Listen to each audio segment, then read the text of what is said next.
The boardroom was burning, not literally, though the fury crackling between million-dollar executives felt close enough.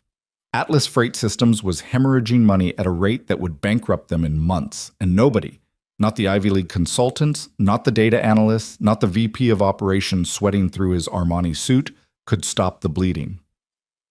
Then a maintenance worker in a faded blue uniform walked in to fix a thermostat. What happened next would shatter every assumption about who gets to be brilliant in America. Stay with me until the end of this story. Hit that like button and comment with your city so I can see how far this story travels. The thermostat in conference room A had been malfunctioning for 3 days. Not that anyone cared. The 16 people crammed around the imported mahogany table had considerably larger problems than ambient temperature. The air conditioning cycled between Arctic and tropical every 20 minutes. But compared to the $38 million crisis projected on the wall-mounted screen, comfort was a luxury no one could afford to prioritize. Evan Cole knew this, which was why he'd waited until 2:47 p.m., exactly when he'd been told the room would be empty, to finally address the work order that had been sitting in his queue since Monday. He was wrong about the room being empty. He realized this the moment he pushed through the heavy oak door, toolbox in hand, and walked directly into what could only be described as a corporate war zone. Completely unacceptable, Brian. Unacceptable. A woman in a slate gray power suit was standing, both palms pressed flat against the table, leaning toward a silver-haired man whose face had gone the color of brick. You've had 6 months to turn this around. 6 months. And instead of improvement, we're looking at losses that have doubled. Natalie, if you just look at the quarterly breakdown. I've seen the breakdown. The woman, Natalie apparently, swept her hand toward the screen where a cascade of red numbers bled down spreadsheet columns. I've seen nothing but breakdowns for half a year. What I haven't seen is a single viable solution. Evan froze 3 steps into the room. He should leave. Every instinct told him to back out slowly, reschedule the repair, pretend he'd never witnessed this moment of executive meltdown. In his 7 years at Atlas Freight, he'd learned that people like him, people who fixed things quietly and collected modest paychecks, were meant to be invisible, especially during moments like this. But the door had already clicked shut behind him with a sound that rang through the tension like a gunshot. 16 pairs of eyes swiveled toward him. Evan's voice came out smaller than intended. He cleared his throat, lifted his toolbox slightly as explanation. Maintenance. The thermostat. I was told the room would be empty. It's not. A younger man in shirt sleeves and a loosened tie barely glanced at him. Come back later. Right. Of course. Sorry to... Actually, Natalie cut him off, her sharp gaze already dismissing him as she turned back to the table. Just make it quick. We're in the middle of something. Make it quick. The universal code for do your job and disappear. Evan nodded, moving toward the far wall where the thermostat housing sat behind a decorative panel. He kept his movement small, economical, trying to shrink his 6-foot frame into something unnoticeable. Around him, the argument resumed as if he'd never entered. The problem, said a man in an expensive watch and a voice dripping with Northeastern education, is that we're still operating on an outdated logistics model. We need to completely rebuild the routing algorithm from the ground up. We can't afford a ground-up rebuild, Marcus. This from a tired-looking woman with reading glasses pushed up into her graying hair. We need solutions that can be implemented now, this quarter, preferably this month.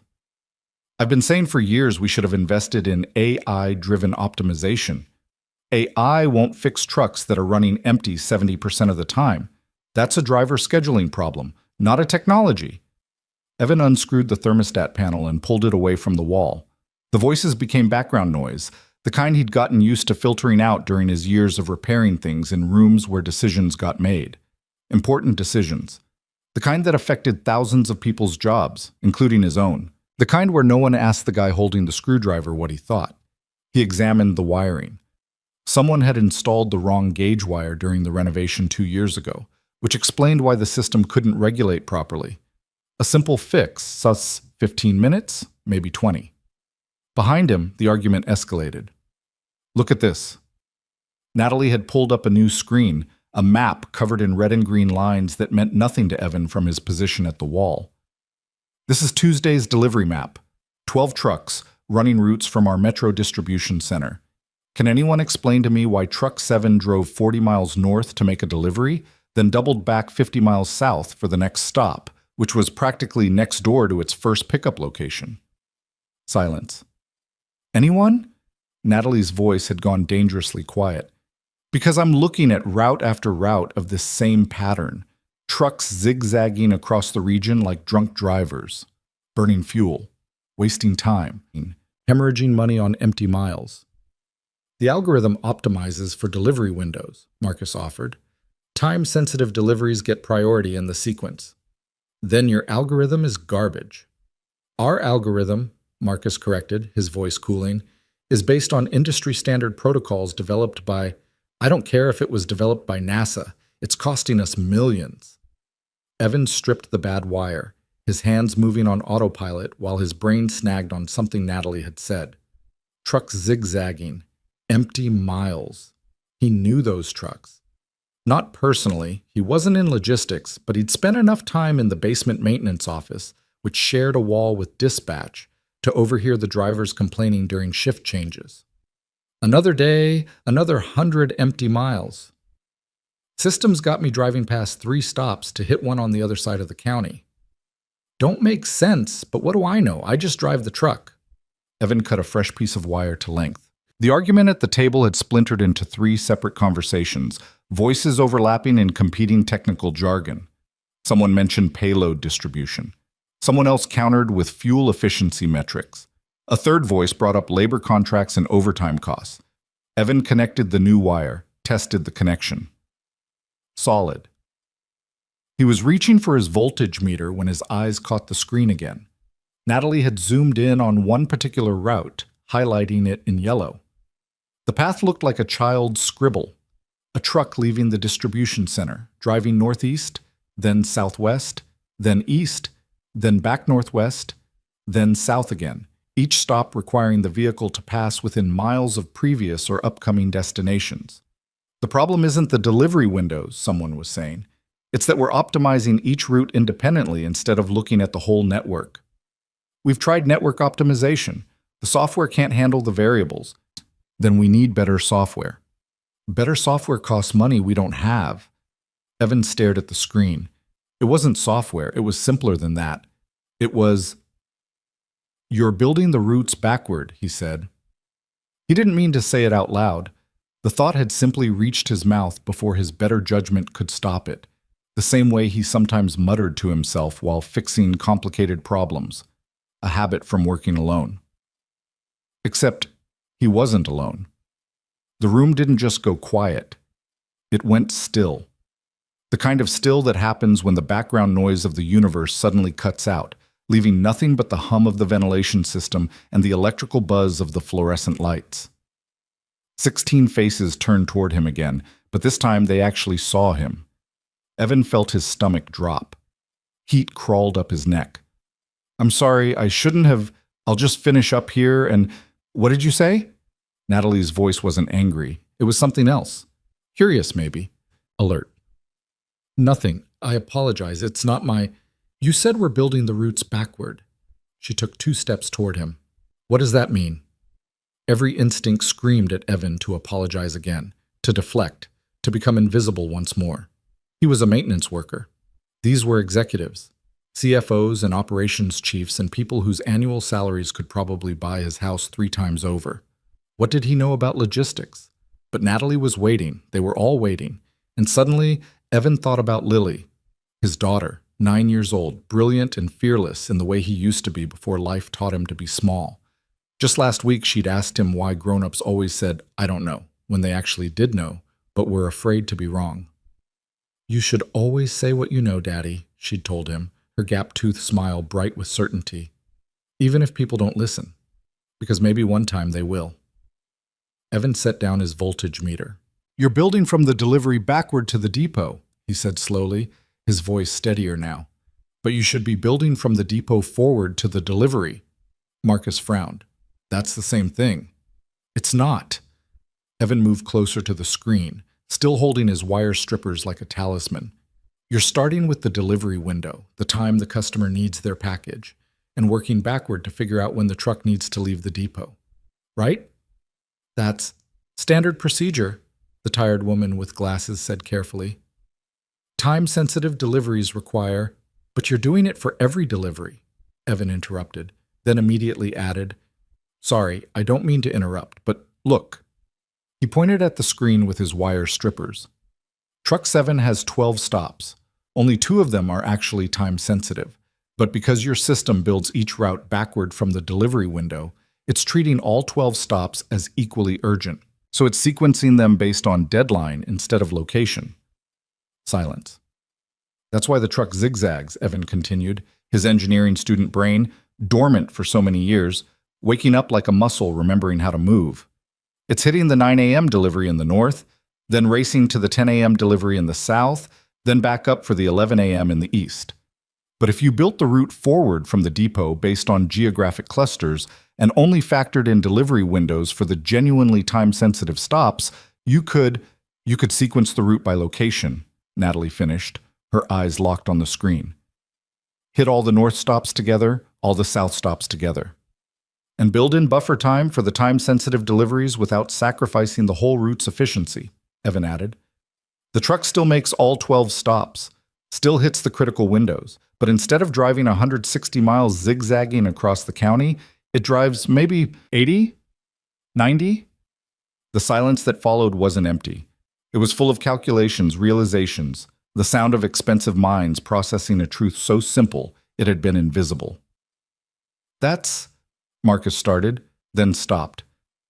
That's been the problem all along, Natalie said softly. We've been optimizing for time instead of distance because we assumed every delivery was equally urgent. But they're not, the woman with glasses breathed. 70% of our deliveries have flexible windows. We've just been treating them as inflexible because the system doesn't differentiate. Jesus, someone whispered. Evan stepped back from the screen, suddenly aware that he'd just committed the cardinal sin of being a maintenance worker. He'd offered an opinion on something that wasn't broken plumbing. I should finish the thermostat, he mumbled, retreating toward the wall, but Natalie moved with him. Wait, what's your name? Evan. Evan Cole. How long have you worked here, Evan? 7 years? Maintenance department? And before that? The question felt like a trap. Evan hesitated. I studied engineering. For 2 years, didn't finish. Why not? Because his girlfriend got pregnant sophomore year? Because they'd planned to get married, planned their whole future, planned everything except for the complications during childbirth that left him holding a newborn daughter and grieving a love he'd barely had time to build. Because choosing between classes and diapers, between differential equations and doctor's appointments, between his dreams and his daughter's survival had been no choice at all. Because some people get to finish their degrees and some people get to raise their children alone, and he'd been lucky enough, if you could call it that, to be the latter. Personal reasons, he said finally. Natalie studied him with an intensity that made Evan want to check if his uniform was clean. This solution you just described, can you sketch it out? Show us exactly how you'd restructure the routing. I'm not really qualified to, can you or can't you? Lily's voice echoed in his head. Say what you know, Daddy. I could try, Evan said. Good. Natalie turned to her assistant, a young man hovering near the door with a laptop. David, get Mr. Cole whatever he needs. Paper, markers, access to the routing database, whatever. You want him to work on this now? David's tone suggested he'd just been asked to let a homeless person perform surgery. No, Natalie said, her eyes still on Evan. I want him to work on this first, before anything else. This meeting is over. Everyone out except Mr. Cole and myself. The room erupted in protests. Natalie, we haven't even addressed the quarterly projections. We have a full agenda. You can't be serious about letting a maintenance worker out. Natalie's voice cracked like a whip. All of you. We'll reconvene tomorrow morning. And between now and then, I expect each of you to review every assumption you've made about how our routing system works. Because apparently, we've all been wrong. They filed out slowly, reluctantly, shooting glances at Evan that ranged from curious to contemptuous. Marcus was the last to leave, pausing at the door. You're really going to rebuild our entire logistics operation based on a hunch from someone with 2 years of college and zero experience in supply chain management? Natalie smiled thinly. I'm going to listen to someone who sees what we've all been too educated to notice. Close the door on your way out, Marcus. When the room finally emptied, the silence felt different, heavier. Natalie gestured to a chair at the table. Sit, please. Evan sat, setting his toolbox carefully on the floor. The thermostat panel still hung open on the far wall, the job half finished. It bothered him. Everything in him wanted to complete the repair, close the panel, restore order before moving on to anything else. Natalie followed his gaze. Will it keep working like that? For now, I should really... Later, she sat across from him, pushing a legal pad and a pen across the table. Right now, I need you to show me what you're seeing that we're not. Evan picked up the pen. It was expensive, weighted, the kind of pen he'd never owned. His hand trembled slightly as he touched it to paper. Start from the beginning, Natalie prompted. Assume I know nothing. So he did. He drew the distribution center as a square in the middle of the page. Around it, he sketched the delivery zone as a rough circle, divided into quadrants. Within each quadrant, he marked dots representing customer locations. Right now, he explained, his voice gaining confidence as his hand moved, your system looks at each delivery and asks, when does this need to arrive? Then it works backward to calculate departure time. So if a package needs to arrive at 9 a.m. in the north quadrant and drive time is 30 minutes, the truck needs to leave by 8:30. Right, Natalie said. But then you have another delivery that needs to arrive at 9:15 in the south quadrant. Different truck or same truck? Depends on volume, usually same truck if the timing works. Exactly, and that's the problem. Evan drew a line from the center to the north, then back down to the south. The system is sequencing based on arrival times, not geography. So the truck goes north for the 9 a.m., then south for the 9:15, even though there might be 6 other deliveries in the north quadrant that don't have strict time requirements. It's sacrificing spatial efficiency for temporal efficiency, but temporal efficiency only matters for the time-sensitive packages. He sketched a new route, this one moving in a logical arc through the north quadrant, hitting multiple stops before circling back. If you identified which deliveries actually have hard deadlines versus flexible windows, you could cluster the route geographically. Start in the north quadrant, hit all the north stops, both time-sensitive and flexible. Then move clockwise or counterclockwise to the next quadrant. The time-sensitive stops still get their windows, because you build in appropriate buffer time, but the flexible stops get sequenced for efficiency instead of arbitrary urgency. Natalie leaned forward, studying the sketch. How much efficiency are we talking about? I don't know exactly without running the numbers, but looking at that map you showed, Evan pulled the legal pad closer, doing rough calculations in the margin. Truck 7 drove 163 miles according to the header. Based on the stop locations, a geographically optimized route would cover maybe 90 miles, 95. That's 40% fewer miles, give or take, across our entire fleet. Natalie was doing her own calculations now, her pen flying across a separate sheet of paper. We run an average of 80 trucks per day across 3 distribution centers. If even half of those routes have similar inefficiencies. She looked up, her expression somewhere between horror and hope. Evan, do you understand what you're describing? A different way to organize deliveries? A solution to a $38 million problem. The number hit Evan like a physical force. $38 million. He thought about his salary, $42,000 a year. He'd need to work for over 900 years to earn that much money. And these people were losing it in a single quarter. I could be wrong, he said quickly. I'm just a maintenance worker who happened to... Stop. Natalie's voice was gentle but firm. Don't do that. Don't shrink yourself. You saw something we didn't see. Own that. Evan met her eyes. They were blue, he noticed for the first time. Sharp and tired and desperate, but also kind. The kind of eyes that had probably made very hard decisions and lost sleep over them. Can I ask you something? He said. Of course. Why are you listening to me? I mean, really. You could ignore this, finish your meeting, bring in more consultants. Why risk your reputation on someone like me? Natalie was quiet for a long moment. When she spoke, her voice carried the weight of something deeper than quarterly reports. 5 years ago, my father died. He built this company from nothing. One truck, one route, one man willing to outwork everyone else. By the time I inherited it, we had a fleet of 200 vehicles and contracts across 6 states. And I've been slowly destroying everything he built. She gestured at the screen where the red numbers still glowed. I brought in the experts, the consultants with their degrees and their algorithms. I trusted the people who were supposed to know better than a girl who learned logistics by riding in her dad's truck every summer. And they've been failing. We've been failing. Because somewhere along the way, we forgot that the best solutions aren't always the most complicated ones. She looked at Evan's sketch. My father used to say, trust the person who knows how the machine actually runs, not the person who knows how it's supposed to run in theory. You've been here 7 years, Evan. You've heard things, seen things. You know how this company actually operates, not how it looks in a PowerPoint. I fix thermostats, Evan said softly. Today you fixed a broken company. The words hung between them, too big and too fragile. Evan wanted to believe them, wanted to believe that his observation mattered, that his half-forgotten education hadn't been wasted, that invisible people could sometimes be seen. But he thought about Lily, about her asthma medication that cost $200 a month even with insurance, about the car that needed new brakes, and the school supplies he'd put on a credit card, and the constant grinding arithmetic of survival that defined his life. He couldn't afford to believe in miracles. What happens now? He asked. Now?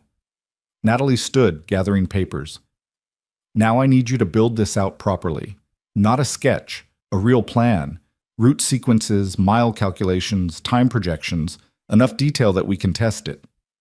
I have work, the thermostat, and there's a leak in Building C, and I'll clear it with your supervisor.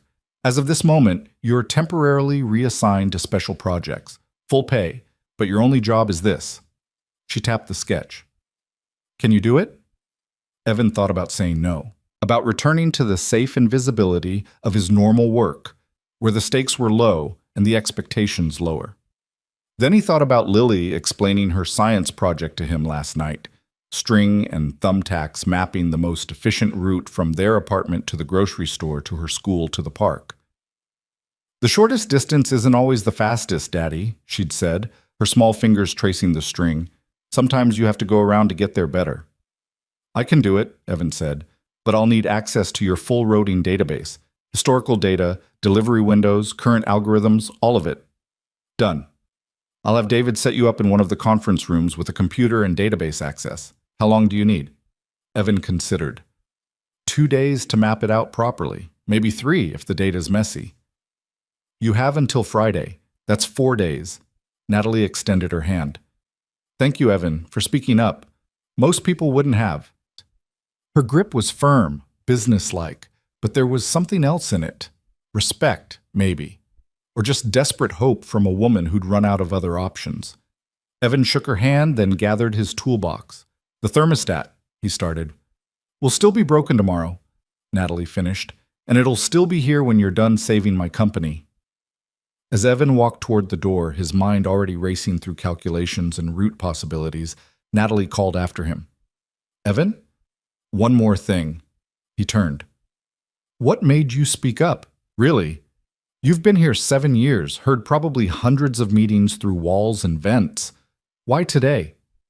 Evan thought about all the true answers he could give, about Lily's fearlessness, about being tired of being invisible, about the strange, reckless courage that sometimes comes from having nothing left to lose. But what he said was, the thermostat was broken because someone used the wrong gauge wire. Simple mistake. Easy to miss if you're not looking at it the right way. I guess I figured maybe your routing system was the same. Just a simple mistake everyone was too close to see. Natalie smiled, and for the first time since he'd entered the room, she looked less like a CEO drowning in crisis and more like a person who'd just been thrown a lifeline. Get out of here, she said. And Evan, don't let anyone make you feel small for being right. He nodded and left, his toolbox feeling lighter than it had in years. Behind him, Natalie stood alone in the conference room, staring at the sketch of circles and lines and dots that might, just might, save everything her father had built. On the wall, the thermostat cycled from cold to hot, still broken. But for the first time in months, the biggest problem in the room had a solution, and it had come from the last person anyone expected to provide it. The invisible man who finally spoke up. The fluorescent lights in conference room D hummed with the same mechanical indifference they always had, but everything else felt different. Evan sat alone at a table meant for 12, surrounded by 3 monitors David had reluctantly set up for him, each screen glowing with data that represented years of Atlas Freight's operational history. Route logs, delivery records, timestamps, GPS coordinates, thousands upon thousands of entries that told the story of where trucks had gone and how long it had taken them to get there. It was Wednesday, 4:47 p.m. Evan had exactly 73 hours until Natalie's Friday deadline. He should have felt overwhelmed. Instead, he felt something he hadn't experienced in 7 years, the electric thrill of a problem worth solving. His phone buzzed. A text from Mrs. Chen, his neighbor who watched Lily after school when his shift ran late. Lily's asking when you'll be home. Science project presentation tomorrow. She wants to practice. Guilt hit him like a fist to the sternum. The science project.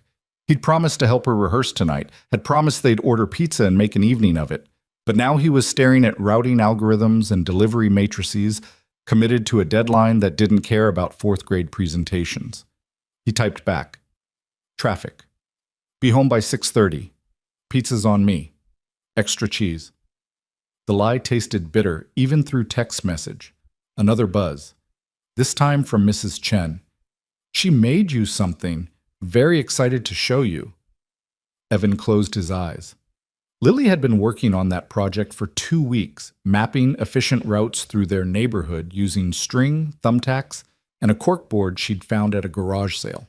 She'd interviewed the mail carrier, timed her own walks to school, even convinced Mr. Patterson from 3B to let her track his dog-walking route. "I'm being a scientist, Daddy," she'd announced proudly, "like you were going to be." Like he was going to be. Past tense. Like he was going as. Because that's what he was now, a collection of abandoned possibilities. A man defined more by what he'd given up than what he'd achieved. Except maybe not anymore. Evan opened his eyes and pulled up the first data set. Time to prove that invisible men could still do extraordinary things. The work consumed him. He started by categorizing every delivery in the system by urgency. True time-sensitive packages versus flexible delivery windows. The data was messier than he'd expected. Atlas Freight's system coded everything as priority by default, a legacy setting from when the company was small enough that every delivery felt urgent. Evan had to manually review 3 months of contracts to determine which customers actually required guaranteed delivery times. By 6 p.m., his eyes burned and his neck ached, and he'd categorized maybe 20% of the necessary data. His phone read 6:04. He grabbed his keys. The drive home took 18 minutes through rush hour traffic, every red light feeling like a personal insult.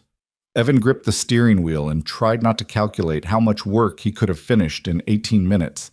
Tried not to resent the obligation pulling him away from the first meaningful challenge he'd faced since dropping out of college. Tried not to become the kind of father who put work before his daughter. He failed at all 3. Mrs. Chen met him at the apartment door, her weathered face creased with the particular expression of elderly disapproval she reserved for parents who ran late. "She ate already," Mrs. Chen said, which was code for, "You promised to be home for dinner." "I gave her the leftover chicken. She's in her room." "Thank you, Mrs. Chen, really. I'll have your payment tomorrow." "Not about payment." She fixed him with a look that had probably terrorized her own children decades ago. "About showing up. That girl waits for you all day." The words landed like stones in his chest. "I know. Work always just. You know this, I know this, she knows this." Mrs. Chen gathered her bag, softening slightly. "But she also knows you love her. Don't make her forget which one matters more." After she left, Evan stood in the narrow hallway of their apartment, breathing in the familiar smells of home. Lily's strawberry shampoo, the lavender air freshener that didn't quite mask the building's old carpet smell, the faint chemical trace of her asthma medication. "Daddy?" He turned. Lily stood in her doorway wearing her favorite pajamas, the ones with stars and moons that were getting too small but that she refused to abandon. Her hair was braided, one of Mrs. Chen's practical but slightly crooked efforts, and she held something behind her back. "Hey, baby girl." Evan crouched down to her eye level. "I'm sorry I'm late. Traffic was—" "You said that in your text." Her voice was matter-of-fact, not accusing, which somehow made it worse. "Mrs. Chen said you have important work. Is it more important than my presentation?" The question was a trap and a test, and a completely fair assessment of his priorities all at once. "Nothing is more important than you," Evan said. "Not work, not traffic, not anything." "I'm sorry I was late. Show me what you made." Lily's face transformed, suspicion melting into pure joy. She pulled her hands from behind her back, revealing a construction paper card covered in her careful third-grade handwriting and decorated with stickers of trucks. "I made you a good luck card," she announced, "because Mrs. Chen said you're doing something special at work. Something about maps and trucks. Like my project." Evan took the card, his throat suddenly tight. The front read, "Daddy the Smartest," in red marker. Inside she'd written, "Dear Daddy, Mrs. Chen says you're doing import work with maps. I'm doing maps too. Maybe we are both scientists. Good luck. I know you'll be great because you're great at everything. Love, Lily." P.S. Can we still get pizza? The spelling errors made it more perfect, not less. Evan pulled his daughter into a hug, breathing in her strawberry shampoo smell and feeling the small, solid weight of her trust against his chest. "We can absolutely still get pizza," he said into her hair. "And I want to see your whole presentation, every single part." "Even the part where I explain optimal routing theory?" Evan pulled back, staring at her. "The what?" Lily grinned, gap-toothed and proud. "That's what Ms. Rodriguez called it. She said my project about finding the fastest way to walk places is actually about optimal routing theory. I looked it up at the library. It's a real science, Daddy, and you're doing it at work." Something in Evan's chest cracked open. Here was his 9-year-old daughter, excited about routing theory, seeing connections between her small world and his suddenly larger one. Seeing him not as a maintenance worker who fixed broken things, but as someone capable of solving real problems. Seeing him the way he'd almost forgotten to see himself. "Show me everything," he said. They ordered pizza, extra cheese as promised, and spread Lily's project across their small kitchen table. She'd built a 3-dimensional map of their neighborhood using a corkboard, string, and labeled thumbtacks. Each location was marked: their apartment, her school, the grocery store, the park, the pharmacy where they picked up her medication. "See? Most people would walk straight down Maple Street to get to school," Lily explained, using a pencil as a pointer. "But Maple has 4 stoplights, and the crossing guard at Jefferson Elementary makes you wait forever, so I timed different routes." She'd drawn charts showing her results. Route A, 14 minutes, 4 stops. Route B, 11 minutes, 2 stops. Route C, 13 minutes, 3 stops. Route B is fastest, Lily continued, because even though it's a little bit longer in distance, you don't waste time waiting. Ms. Rodriguez said that's called optimizing for time instead of distance. Or maybe it's distance instead of time. I can't remember which.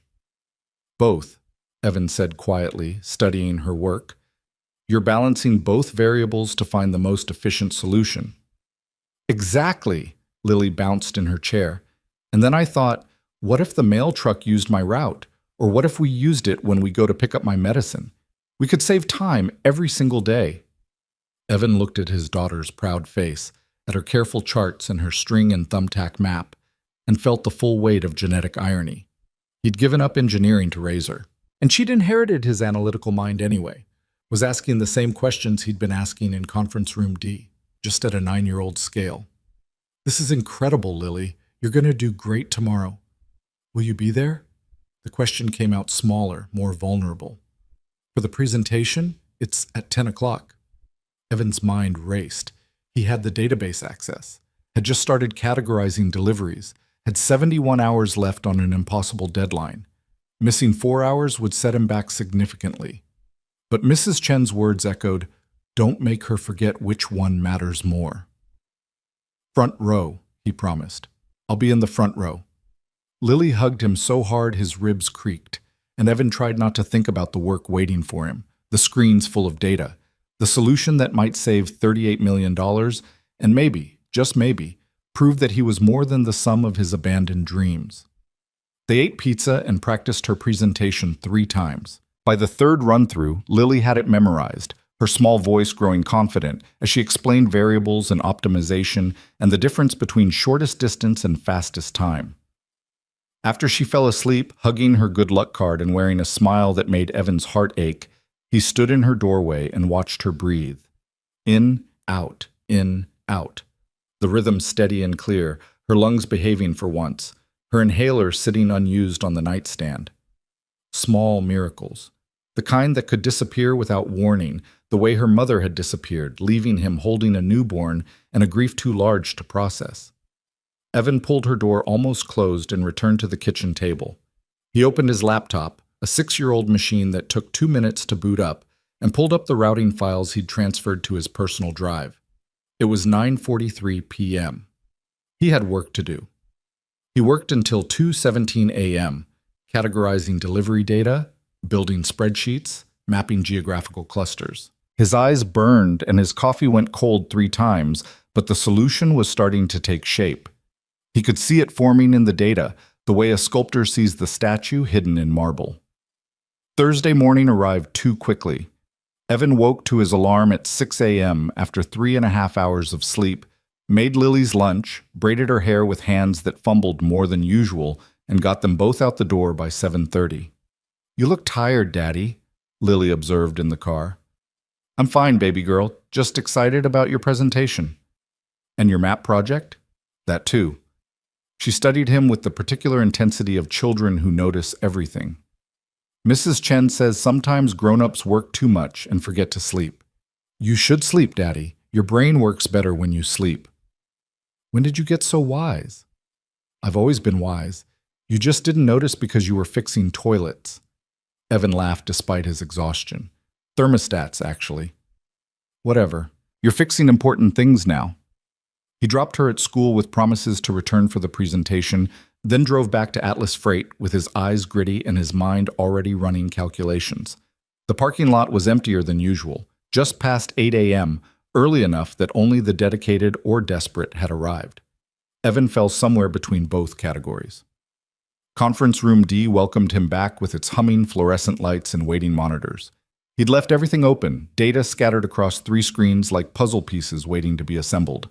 David had left a note taped to the center monitor. "Mr. Cole, please keep food and drinks away from equipment. DM." The passive-aggressive formality made Evan smile. Even temporarily reassigned to special projects, he was still just a maintenance worker to people like David, still someone who needed to be reminded not to spill coffee on expensive computers. He checked his email and found a message from Natalie, time-stamped 11:47 p.m. the previous night. "Evan, board meeting moved to Saturday instead of Friday. Gives you an extra day, but I need preliminary results by end of day Friday regardless. Can you send progress update by noon today? NB. An extra day was a gift, but preliminary results by Friday meant he couldn't afford to lose 4 hours this morning. Except he'd promised Lily, front row. Evan stared at the email, at the data waiting on his screens, at the clock reading 8:14 a.m. The presentation started at 10. If he worked until 9:30, then drove directly to the school, he could make it. Barely. And he'd lose maybe 2.5 hours of work time. 2.5 hours he couldn't afford to lose. But promises to 9-year-olds mattered more than preliminary results. He set a timer on his phone for 9:15 and dove back into the data. The work went faster than expected. Something had clicked overnight. His subconscious processing the problem while he slept his abbreviated sleep. He could see patterns now, inefficiencies that screamed from the spreadsheets, trucks running parallel routes that could be merged, geographic clusters being split across multiple vehicles, time-sensitive deliveries scattered randomly through routes instead of strategically positioned. By 9 a.m., he'd mapped out a preliminary restructure for the Metro Distribution Center, the largest of Atlas Freight's 3 hubs. The new routes reduced total vehicle miles by 33% while maintaining all delivery windows. 33%. On paper, anyway. His timer went off at 9:15. Evan saved everything, grabbed his keys, and was halfway to the parking lot when his phone rang. Natalie's name on the screen. He answered while walking. Hello? Evan, I need you in my office. Now. We have a situation. The word situation in corporate speak generally meant something between problem and disaster. Evan stopped walking. I'm actually just leaving for my daughter's school. She has a presentation at 10 and I promised, this won't take long. 5th floor, corner office. I'll explain when you get here. The line went dead. Evan stood in the parking lot, keys in hand, caught between two promises. One to his daughter, one to the woman who'd given him a chance to be more than invisible. He checked the time. 9:17. He could make this quick, 5 minutes, maybe 10. Still make it to Lily's school by 9:45, grab a parking spot, be in the front row before she took the stage. He turned back toward the building. Natalie's office occupied the entire northeast corner of the 5th floor, with windows overlooking the distribution yard where trucks lined up like toys waiting to be deployed. She wasn't alone. Marcus stood near her desk, arms crossed, expression grim. 2 other executives Evan didn't recognize flanked him. Thank you for coming, Natalie said, though her tone suggested it hadn't really been a request. We have a problem with the routing test. What test? Evan asked. The one I authorized last night. Natalie pulled up something on her computer, turning the monitor so Evan could see. I took your preliminary sketch from yesterday and had our logistics team implement a simplified version on one route, just to see if the concept had merit before we invested more time. Evan's stomach dropped. You tested it already?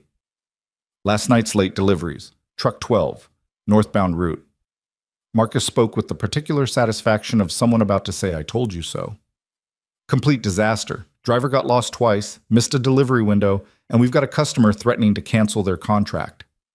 I didn't finish the analysis, Evan said, hearing the defensive edge in his voice. The sketch was conceptual, not implementation ready. You can't just, we can and we did, Marcus interrupted. And it failed, spectacularly. So unless you have some way to fix this in the next 6 hours before that customer calls our competitor, I suggest we cut our losses and return to proven protocols. Natalie held up a hand. Marcus, enough.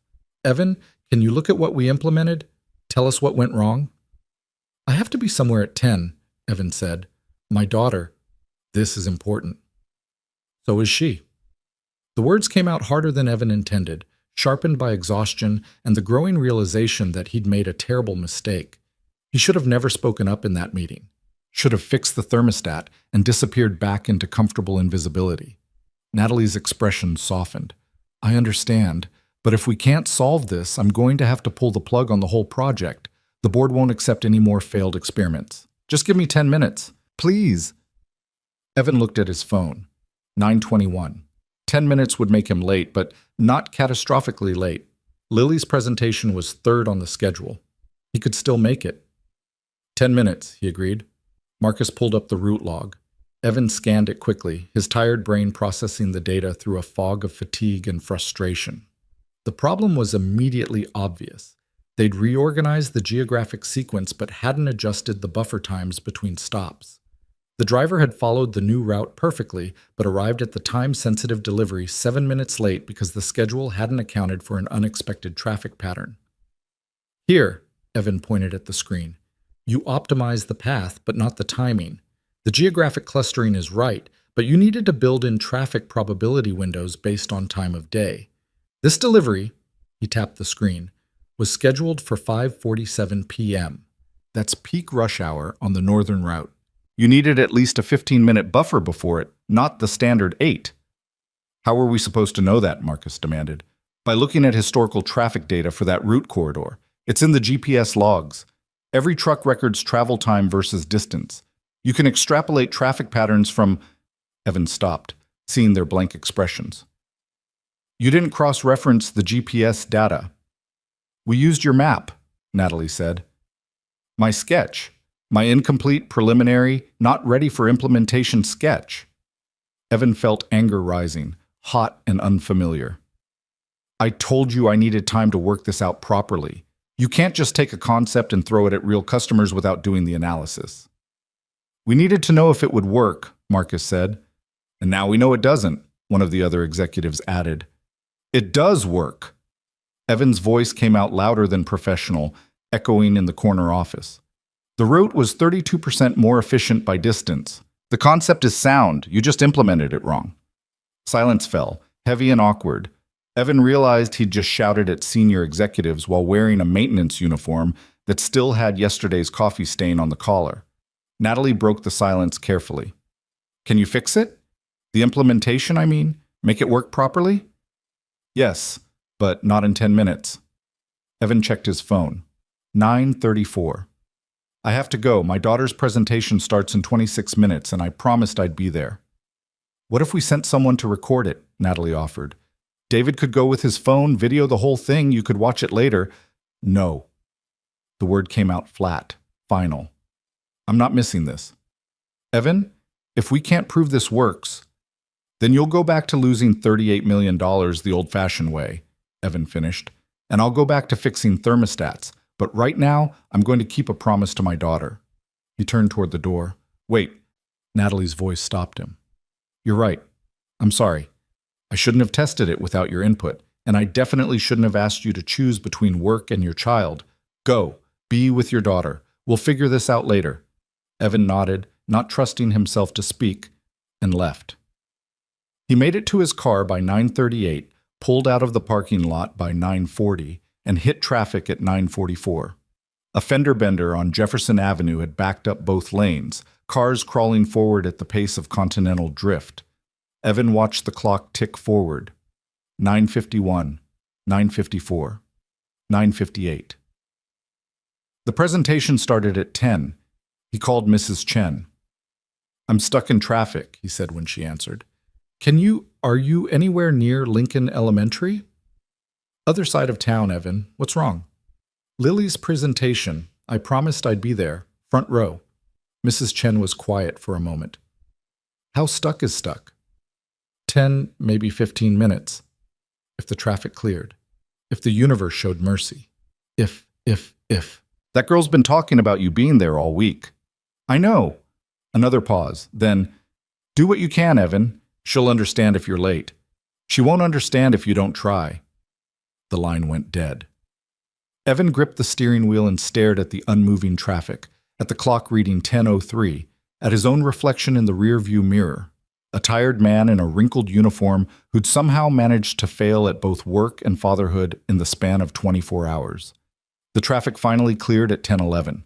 Evan drove faster than safe, pulled into the school parking lot at 10:19, and sprinted toward the building entrance like a man escaping disaster. The presentation was in the gymnasium. He could hear voices echoing down the hallway. A child explaining something about photosynthesis, the polite applause of parents and teachers. He slipped through the double doors as quietly as possible, scanning the room for Lily. She stood on the small stage at the front, her project board displayed on an easel beside her, her face tight with the particular concentration of a child trying not to cry. The front row was full. Evan found a spot standing against the back wall, breathing hard, knowing he'd broken his promise. Lily's eyes found his across the gymnasium. The relief on her face was worse than disappointment would have been. And that's why Route B saves 3 minutes even though it's longer, she was saying, her voice wavering slightly. Because you're optimizing for time efficiency instead of just distance efficiency. My daddy taught me that. He's doing the same thing at his work. He fixes companies now instead of just thermostats. Pride and shame warred in Evan's chest. She'd incorporated him into her presentation, had made him part of her project even though he'd shown up late. She finished to enthusiastic applause. Miss Rodriguez, her teacher, gave her a gold star sticker. Other students crowded around her project board, asking questions about her string and thumbtack map. Evan waited until the presentations ended and the crowd began dispersing before approaching. Lily saw him coming and ran, crashing into him with enough force to make him stumble. You came, she said into his chest. I'm sorry I was late, baby girl. Traffic was... You came, she repeated, looking up at him with eyes that forgave everything. I knew you would. I told Ms. Rodriguez you were doing important work, but you'd still come because you always keep your promises.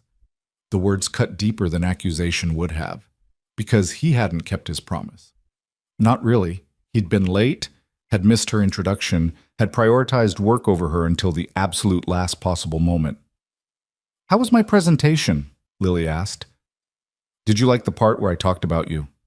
"It was perfect," Evan said, which was true and not true. "I'm so proud of you."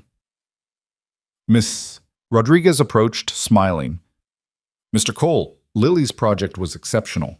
Really sophisticated thinking for fourth grade.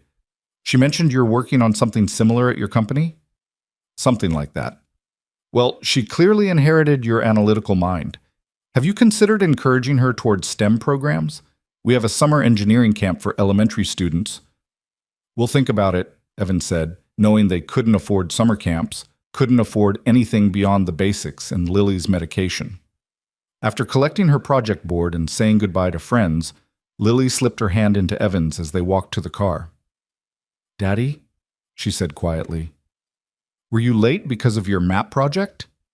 Evan could have lied, probably should have, but something in him refused to add dishonesty to his list of failures. "Yes," he admitted. "My boss needed help with something and it took longer than expected." Lily was quiet until they reached the car. Then, "It's okay to be late for important work as long as you still come." "You're more important than any work, Lily." "I know, but your work helps people, right? Like my project helped me understand our neighborhood better?" "I hope so." "Then it's okay. Ms. Rodriguez says sometimes we have to make hard choices, and the best choice is the one that helps the most people. Your work helps lots of people. My presentation only helped me." Evan buckled her into the back seat, his throat tight. "Your presentation was brilliant, and you help more people than you know just by being exactly who you are." She grinned at him, gap-toothed and forgiving, and Evan wondered how he'd gotten lucky enough to have a daughter who understood grace better than most adults. He drove her back to school for the rest of the day, returned to Atlas Freight by 11:15, and found a note taped to his monitor in conference room D. "Evan, customer called. Canceling contract effective Monday. Board wants answers. My office at 2 p.m. NB, the weight of consequence settled over him like wet concrete.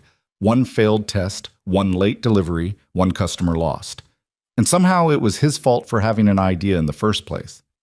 He sat down at his workstation and stared at the data scattered across 3 monitors. 70 routes, thousands of deliveries, millions of dollars in potential savings or potential disasters, depending on whether he could actually make this work. His phone buzzed. A text from Lily, sent from Mrs. Chen's phone during lunch. "You were in row 8, not row 1, but you still came. Love you, Daddy. P.S. Your coffee stain looks like a truck." Evan looked down at his uniform, at the brown stain on his collar that did, in fact, look vaguely truck-shaped. He smiled despite everything, saved Lily's text, and returned to work. The afternoon blurred into numbers and maps and coffee he forgot to drink. At 2 p.m. exactly, he knocked on Natalie's office door. She looked older than she had yesterday, the weight of crisis aging her in real time. "Come in. Sit." Evan sat. "The customer is gone," Natalie said without preamble. 3-year contract worth $1.2 million annually. They're moving to our competitor. The board is furious. Marcus is calling for your immediate removal from the project." "I understand." "Do you?" Natalie leaned forward. "Because I need to know if I'm protecting a solution or defending a mistake. Tell me honestly, can this work? Or did we just destroy a $1 million relationship chasing a maintenance worker's hunch?" The question hung between them, sharp and honest and entirely fair. Evan met her eyes. "It can work. The route was 32% more efficient. The delivery was late because the implementation didn't account for traffic variables and buffer timing. That's a data analysis problem, not a conceptual flaw. Give me until tomorrow morning. I'll show you a route that works." "One route won't save us. One route will prove the concept. After that, scaling is just mathematics." Natalie studied him, and Evan could see the calculation happening behind her eyes. The risk of trusting him versus the risk of giving up entirely. "You have until 8 a.m. tomorrow," she said finally. "Show me one perfect route. If it works, you get more time. If it fails, we're done." Evan stood. "I'll need access to real-time traffic data. not just historical GPS logs, and the driver schedules for tomorrow's routes. Done. Anything else? Time. Natalie's expression softened slightly. Your daughter's presentation. Did you make it? Late, but yes, and how was it? She talked about optimal routing theory in 4th grade. Evan allowed himself a small smile. She's smarter than both of us. Then let's hope she inherited your ability to see what everyone else misses, Natalie said, because right now that's the only thing between us and catastrophe. Evan returned to conference room D and worked until the cleaning crew arrived at 9 p.m. He worked through the route schedules and traffic patterns, building buffer times and backup sequences. He worked until his eyes burned and his hands cramped and the numbers blurred together into meaningless strings. At 11:37 p.m., he had it. One perfect route. Geographically optimized, time buffer protected, traffic pattern adjusted. On paper, it cut 41% of empty miles while maintaining every delivery window with room to spare. On paper. He saved everything, backed it up twice, and drove home through empty streets. Lily was asleep when he arrived, but she'd left another note on the kitchen table. Daddy, Ms. Rodriguez gave me an A+. She said, I think like an engineer. I told her, I think like you. Good luck with your maps. Love, Lily. Evan read the note 3 times, then worked at his kitchen table until 2 a.m., refining his analysis, checking his calculations, preparing to prove that invisible men could solve impossible problems, or fail spectacularly trying. Friday arrived with the particular cruelty of a deadline that didn't care how little sleep you'd gotten. Evan woke at 5:47 a.m. to his alarm, his neck stiff from falling asleep at the kitchen table sometime after 2. His laptop screen glowed in the pre-dawn darkness, still displaying the route analysis he'd been checking and rechecking until exhaustion finally claimed him. One perfect route, 41% efficiency gain, every delivery window protected. In theory, he made coffee while his body moved through the morning routine on autopilot. Shower, dress, check on Lily. She was still asleep, her breathing steady and clear, one small hand clutching the stuffed rabbit she'd had since she was 3. The good luck card she'd made him sat on her nightstand, slightly crumpled now from being carried in his pocket yesterday. Evan watched her sleep and tried not to think about what failure would mean. Back to maintenance work, back to invisibility, back to being a cautionary tale about knowing your place. But worse than that, back to being someone whose brief moment of visibility had cost his company a $1 million contract and accomplished nothing except proving that maintenance workers should stick to fixing thermostats. He left a note for Lily on the kitchen counter. At work early. Mrs. Chen will take you to school. Love you. You're my good luck. Daddy. The drive to Atlas Freight took 12 minutes through empty streets. Evan arrived at 6:33 a.m., the parking lot dark except for a handful of cars belonging to people whose jobs started before the sun, or people desperate enough to arrive early, carrying solutions that might save everything or destroy what little credibility they had left. Conference room D felt different in the pre-dawn quiet. The fluorescent lights seemed dimmer, the hum of the building's mechanical systems louder. Evan transferred his analysis from his personal laptop to the company system, double-checking every calculation, every buffer time, every geographic cluster. At 7:15, David arrived with coffee and suspicion. You're here early, David observed, setting a company-branded mug on the table with the careful distance of someone avoiding contamination. Ms. Brooks asked me to make sure you had everything you needed. I'm good, thanks. She also asked me to remind you that the presentation is at 8 sharp, conference room A. The full executive team will be there. David paused, then added with practiced professional cruelty, including the board members who are flying in specifically to decide whether to continue this project or cut their losses. Good to know. Is it? David gestured at the monitors. Because from where I'm standing, this looks like a maintenance worker playing with spreadsheets while the company bleeds money. Evan turned to face him fully. Do you have something you want to say to me, David? Just that some people know their limitations, David said. They understand that there's a reason certain jobs require certain qualifications.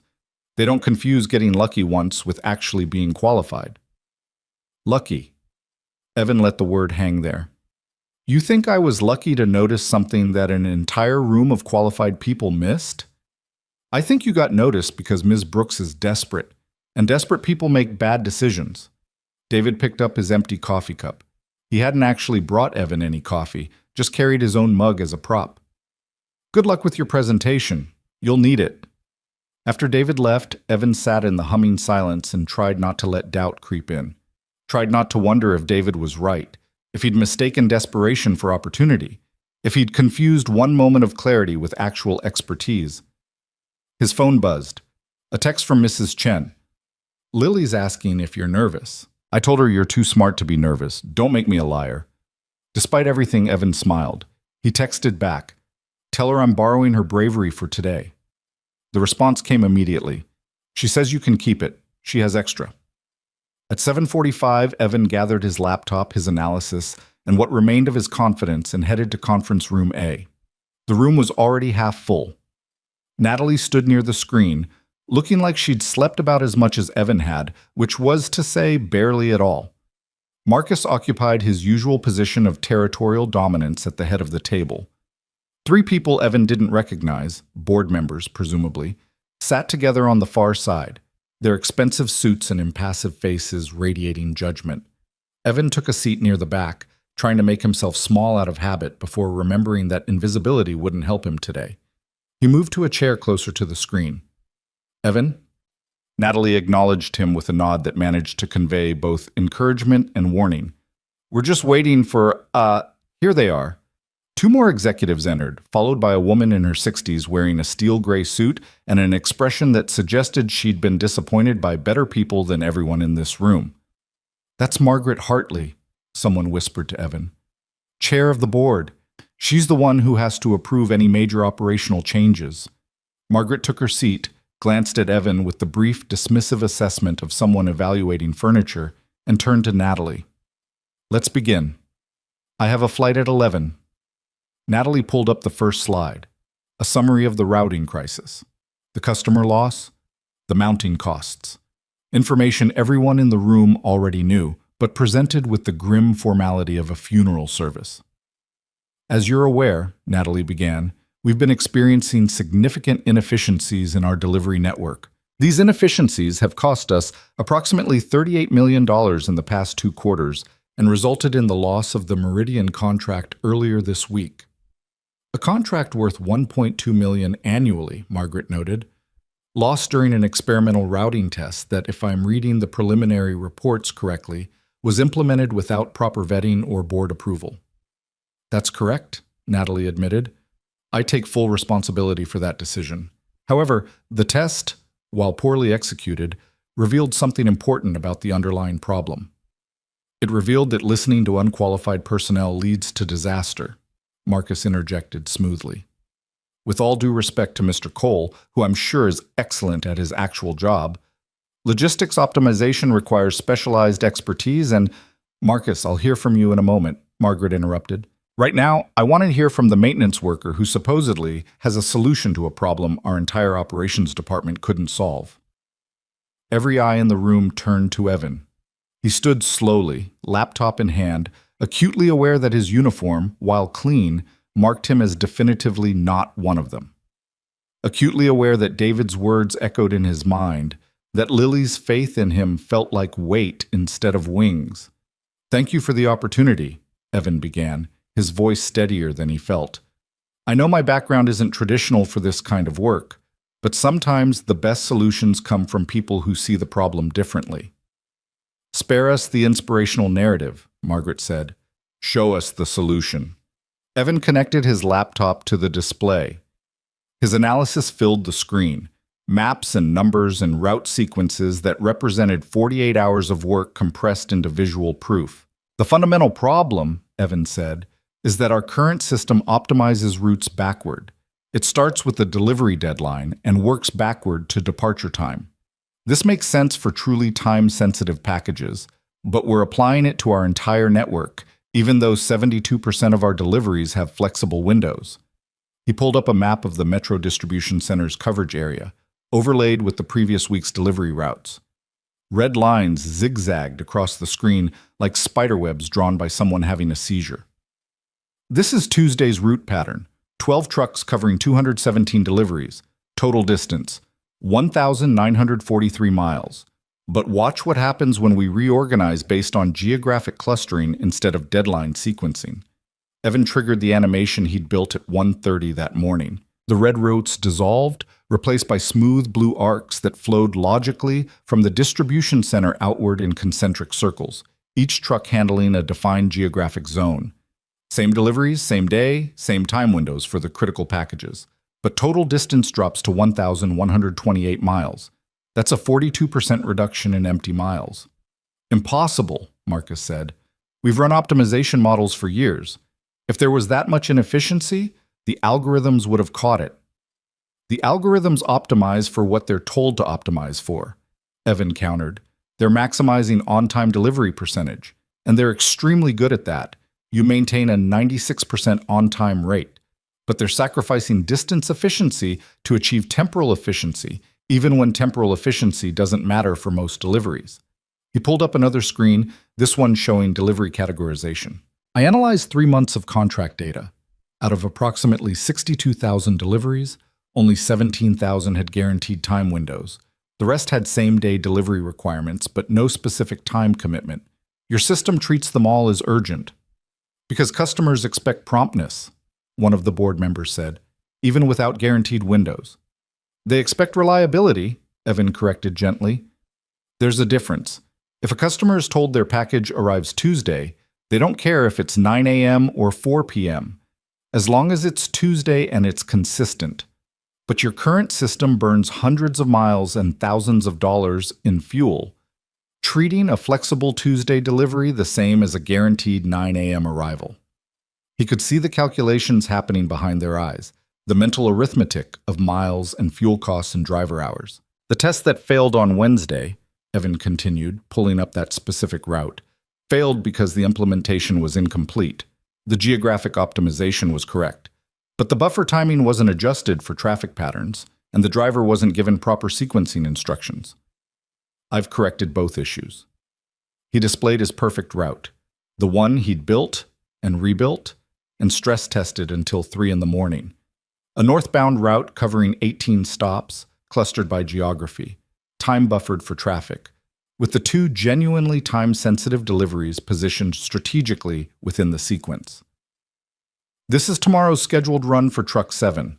Under the current system, it covers 168 miles in 7 hours and 19 minutes. Under the revised protocol, it covers 94 miles in 6 hours and 43 minutes. 44% fewer miles, 36 minutes faster completion time, and every delivery window maintained with buffer time to spare. On paper, Marcus said. On paper, Evan agreed. Which is why I'm proposing we test it. Tomorrow. Real route, real driver, real deliveries. If it fails, I'm done. Back to maintenance, and you find a different solution.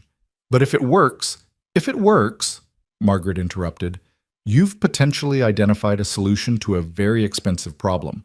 But you've also demonstrated that this company has been hemorrhaging money due to systemic incompetence in our operations department. She looked at Marcus. How long have you been VP of operations? 6 years, Marcus said tightly. 6 years of optimizing the wrong variable. Margaret's voice could have frozen water. Evan, is it? Walk me through the implementation challenges. Assuming this concept is sound, what would it take to roll it out across our entire fleet? Evan hadn't expected to get this far. He'd prepared for skepticism, dismissal, maybe a polite thank you for trying. He hadn't prepared for Margaret Hartley to actually engage with the solution. The main challenge, he said, finding his footing, is data classification. Every delivery needs to be coded by urgency level, guaranteed time window versus flexible same day versus next day. Right now, everything defaults to priority, which is why the system can't differentiate. How long would that take? For historical data? Maybe 2 weeks to build the classification algorithm and validate it. For new contracts, it's just adding a field to the intake system. But the bigger challenge is cultural. Drivers are used to following system-generated routes without question. This requires more situational awareness, more flexibility. Some drivers will resist. Then we retrain them or replace them, Margaret said bluntly. What else? Geographic zone definition. Right now, routes overlap constantly because the system doesn't recognize territorial boundaries. We need to map clear zones and assign trucks to specific territories. That prevents the zigzagging and creates accountability. Marcus, how long would zone mapping take? Marcus looked like he was being forced to swallow glass. With our current GIS team, 3 to 4 weeks, assuming no complications. Make it 2 weeks, Margaret said. What else, Evan? Traffic pattern integration. The system needs to pull real-time traffic data and adjust buffer times automatically. That's a software modification, probably beyond my expertise, but we have software developers, Margaret said. They can handle technical implementation. What I need to know is whether the concept is sound. Can you prove it works with tomorrow's test? Evan thought about the route he'd built, the calculations he'd checked and rechecked, the buffer times and backup sequences and contingency plans. Thought about what failure would mean for him, for Natalie, for the company. Thought about Lily saying, "You should always say what you know, Daddy." "Yes," he said. "I can prove it works." Margaret looked at Natalie. "Your assessment?" "I think he's right," Natalie said. "I think we've been so focused on maintaining our on-time percentage that we've ignored the cost of achieving it. And I think—" She paused, choosing her words carefully. "I think sometimes the best insights come from people who aren't invested in defending the current system." Diplomatic way of saying our operations team has been asleep at the wheel, Margaret observed. She turned back to Evan. "Run your test tomorrow. If it works, you'll brief the full board on Monday with a complete implementation plan. If it fails, we return to standard protocols and pursue other cost-cutting measures." She stood, gathering her things. "And someone explained to me how a maintenance worker saw a $38 million problem that our entire executive team missed." The room fell silent. "I'll tell you how," came a new voice from the doorway. Everyone turned. A man in his early 30s stood there, holding a tablet and wearing visitor credentials. Evan didn't recognize him. "I'm sorry to interrupt," the man continued, "but I'm James Kellerman from Meridian Logistics. The contract you lost? That was my decision, and I'm here to explain why." The temperature in the room dropped 10 degrees. Natalie recovered first. "Mr. Kellerman, this is a closed meeting. I know, your receptionist tried to stop me, but I told her I was here to discuss reinstating our contract, and she thought you'd want to hear that." James walked further into the room, his eyes finding Evan. "Is this the maintenance worker?" "Evan Cole," Evan said carefully. "The one who designed the route that failed?" "The concept was mine. The implementation wasn't." "I know. I've been reviewing your proposal." James set his tablet on the table, swiping through screens. "After we canceled the contract, I got a call from one of your drivers. Guy named Rodriguez. He was apologizing for the late delivery, explained that the company was testing a new routing system, and mentioned it was designed by someone in maintenance who'd noticed inefficiencies everyone else missed."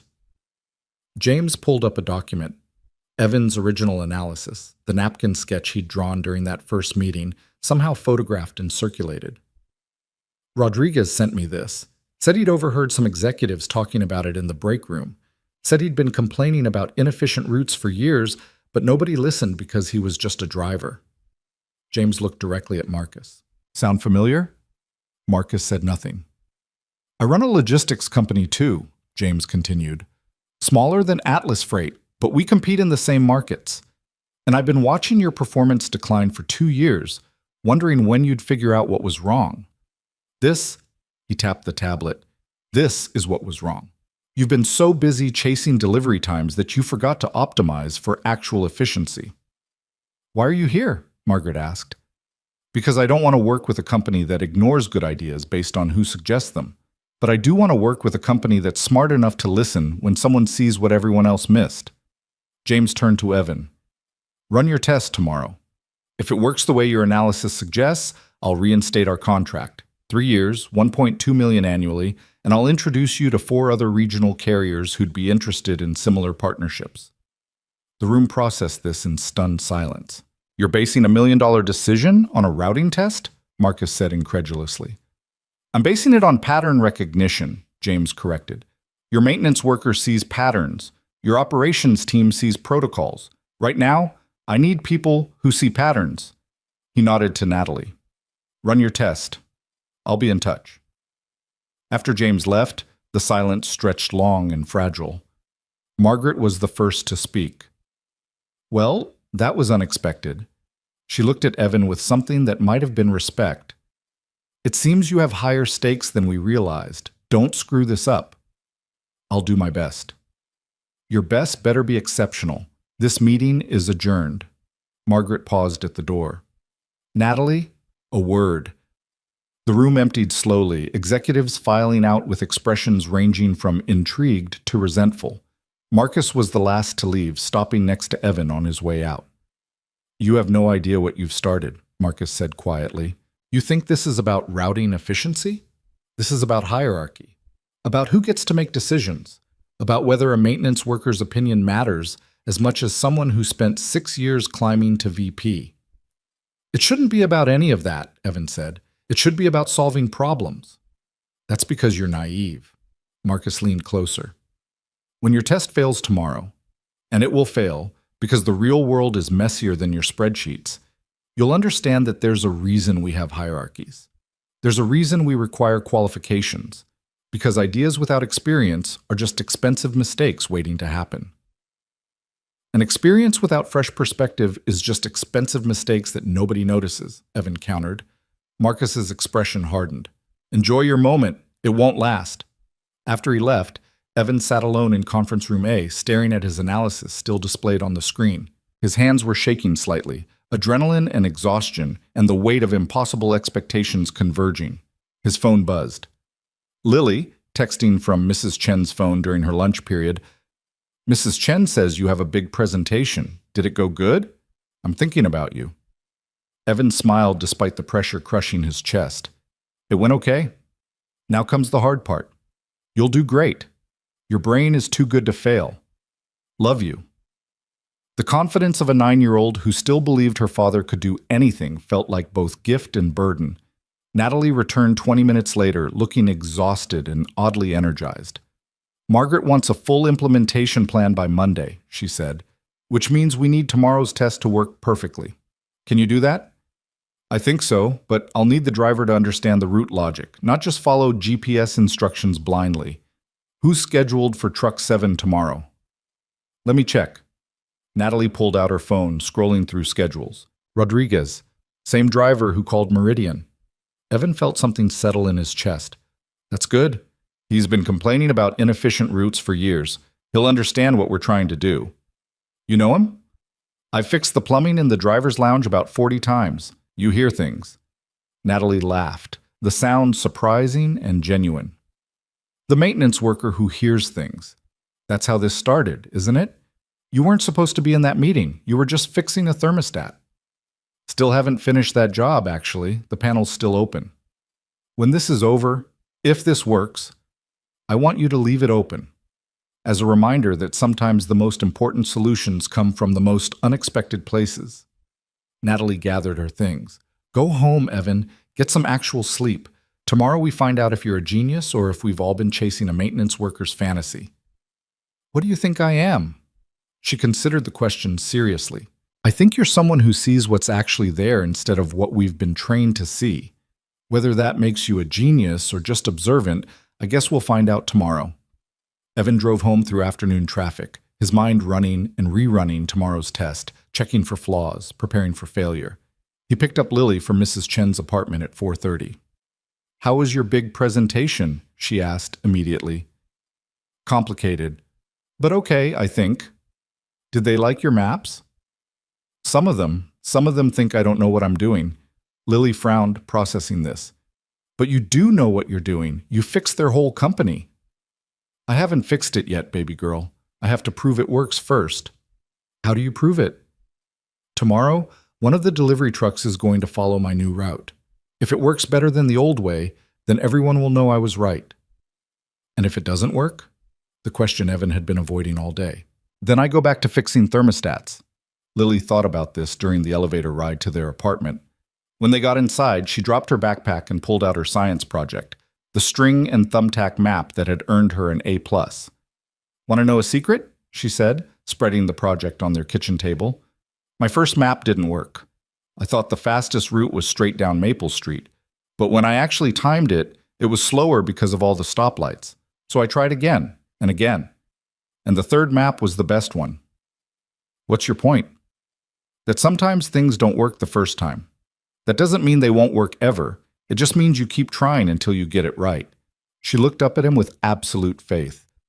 You'll get it right, Daddy, because you're the smartest person I know. Evan pulled her into a hug, breathing in her strawberry shampoo smell, letting her certainty anchor him. They made dinner together, spaghetti with sauce from a jar, garlic bread from the freezer, the kind of simple meal that felt like comfort. Lily talked about her day, about how Marcus Chen had challenged her routing theory during lunch and how she'd defended it using vocabulary words like optimization and efficiency metrics that made the lunch monitor laugh. I told him my daddy was proving the same thing at his work, Lily said proudly, and that if it worked for a big company, it definitely worked for walking to school. What did Marcus say? He said his dad's a lawyer and makes way more money than maintenance workers, so my project probably wasn't that good anyway. Anger flashed through Evan, hot and protective. That's not... I know, Lily interrupted calmly. I told him that smart isn't about money, it's about solving problems, and that you solve more problems before breakfast than his dad solves all day. She grinned. Ms. Rodriguez heard and gave me a lecture about being kind, but she was smiling when she said it. Evan laughed despite himself. You're going to get me in trouble defending me like that. Good trouble, Lily said, which was something she'd learned from a book about civil rights they'd read together. The kind of trouble that happens when you stand up for what's right. After dinner, after Lily's bath and bedtime story, and the careful ritual of checking that her inhaler was on the nightstand and her nebulizer was clean and ready, Evan sat at the kitchen table with his laptop and reviewed tomorrow's route one more time. Every calculation checked, every buffer time adequate, every delivery window protected. On paper, it was perfect. But Marcus's words echoed, the real world is messier than your spreadsheets. Evan thought about Lily's first map, the one that hadn't worked. Thought about trying again and again until she got it right. Thought about the difference between theory and practice, between spreadsheets and real trucks on real roads with real traffic and real consequences. His phone buzzed at 11:47 p.m. Natalie's name on the screen. Can't sleep. Keep thinking about tomorrow. You confident? Evan considered lying, offering false certainty. But something about the hour, the darkness, the vulnerability of the question made him honest, terrified. But the math is sound. Math doesn't drive trucks. No. But Rodriguez does, and he understands what we're trying to do. A pause. Then, get some sleep, Evan. Tomorrow we find out if maintenance workers can save companies, or destroy them. That too. Good night. Evan set his phone down and stared at his perfect route, glowing on the laptop screen. Somewhere in the city, Rodriguez was probably sleeping, unaware that tomorrow his regular delivery run would determine whether a maintenance worker's observation was genius or delusion. Somewhere, Margaret Hartley was preparing for a board meeting that would decide the future of Atlas Freight. Somewhere, James Kellerman was reviewing contracts, waiting to see if his faith in pattern recognition over protocol was justified. And here, in a small apartment where rent was always tight and medical bills always loomed, a maintenance worker sat in the dark and hoped that being right about something would be enough. Evan closed his laptop at 12:33 a.m. and went to check on Lily one more time. She slept peacefully, hugging her stuffed rabbit, her breathing steady and clear. On her nightstand, next to her inhaler, sat the good luck card she'd made him, slightly crumpled, but still readable. Daddy, the smartest. Evan touched the card gently, borrowed his daughter's faith one more time, and went to bed. Tomorrow would prove whether invisible men could change everything, or whether some problems were too big for maintenance workers to solve. Either way, he'd tried. He'd spoken up. He'd said what he knew. And sometimes that had to be enough. Saturday morning broke cold and gray, the kind of October dawn that promised rain later. Evan woke at 5:23 a.m., 3 minutes before his alarm, his body too wired with anxiety to sleep any longer. He lay in the darkness, listening to the building's old pipes groan and the distant sound of traffic already building on the interstate, and tried to remember how to breathe normally. Today. Everything came down to today. He made coffee in the silence, watching the liquid drip with mechanical patience while his mind raced ahead to Rodriguez climbing into Truck 7, to the route loaded into the GPS system, to 18 stops across 94 miles that would either prove him right or confirm Marcus's prediction that real-world complexity would shatter spreadsheet perfection. His phone sat on the counter, dark and silent. Too early for messages. Too early for everything except doubt and the slow torture of waiting. At 6 a.m. exactly, the phone buzzed. Natalie's name appeared. Truck 7 departs at 7:15. I'll be in the dispatch office monitoring GPS tracking. You should be there. Evan texted back. On my way. He checked on Lily, still asleep, her small form barely visible under the covers, and left another note on the kitchen table. Big day at work. Mrs. Chen will make breakfast. Love you forever. Daddy. The drive to Atlas Freight took 9 minutes through streets still quiet enough to hear his own heartbeat.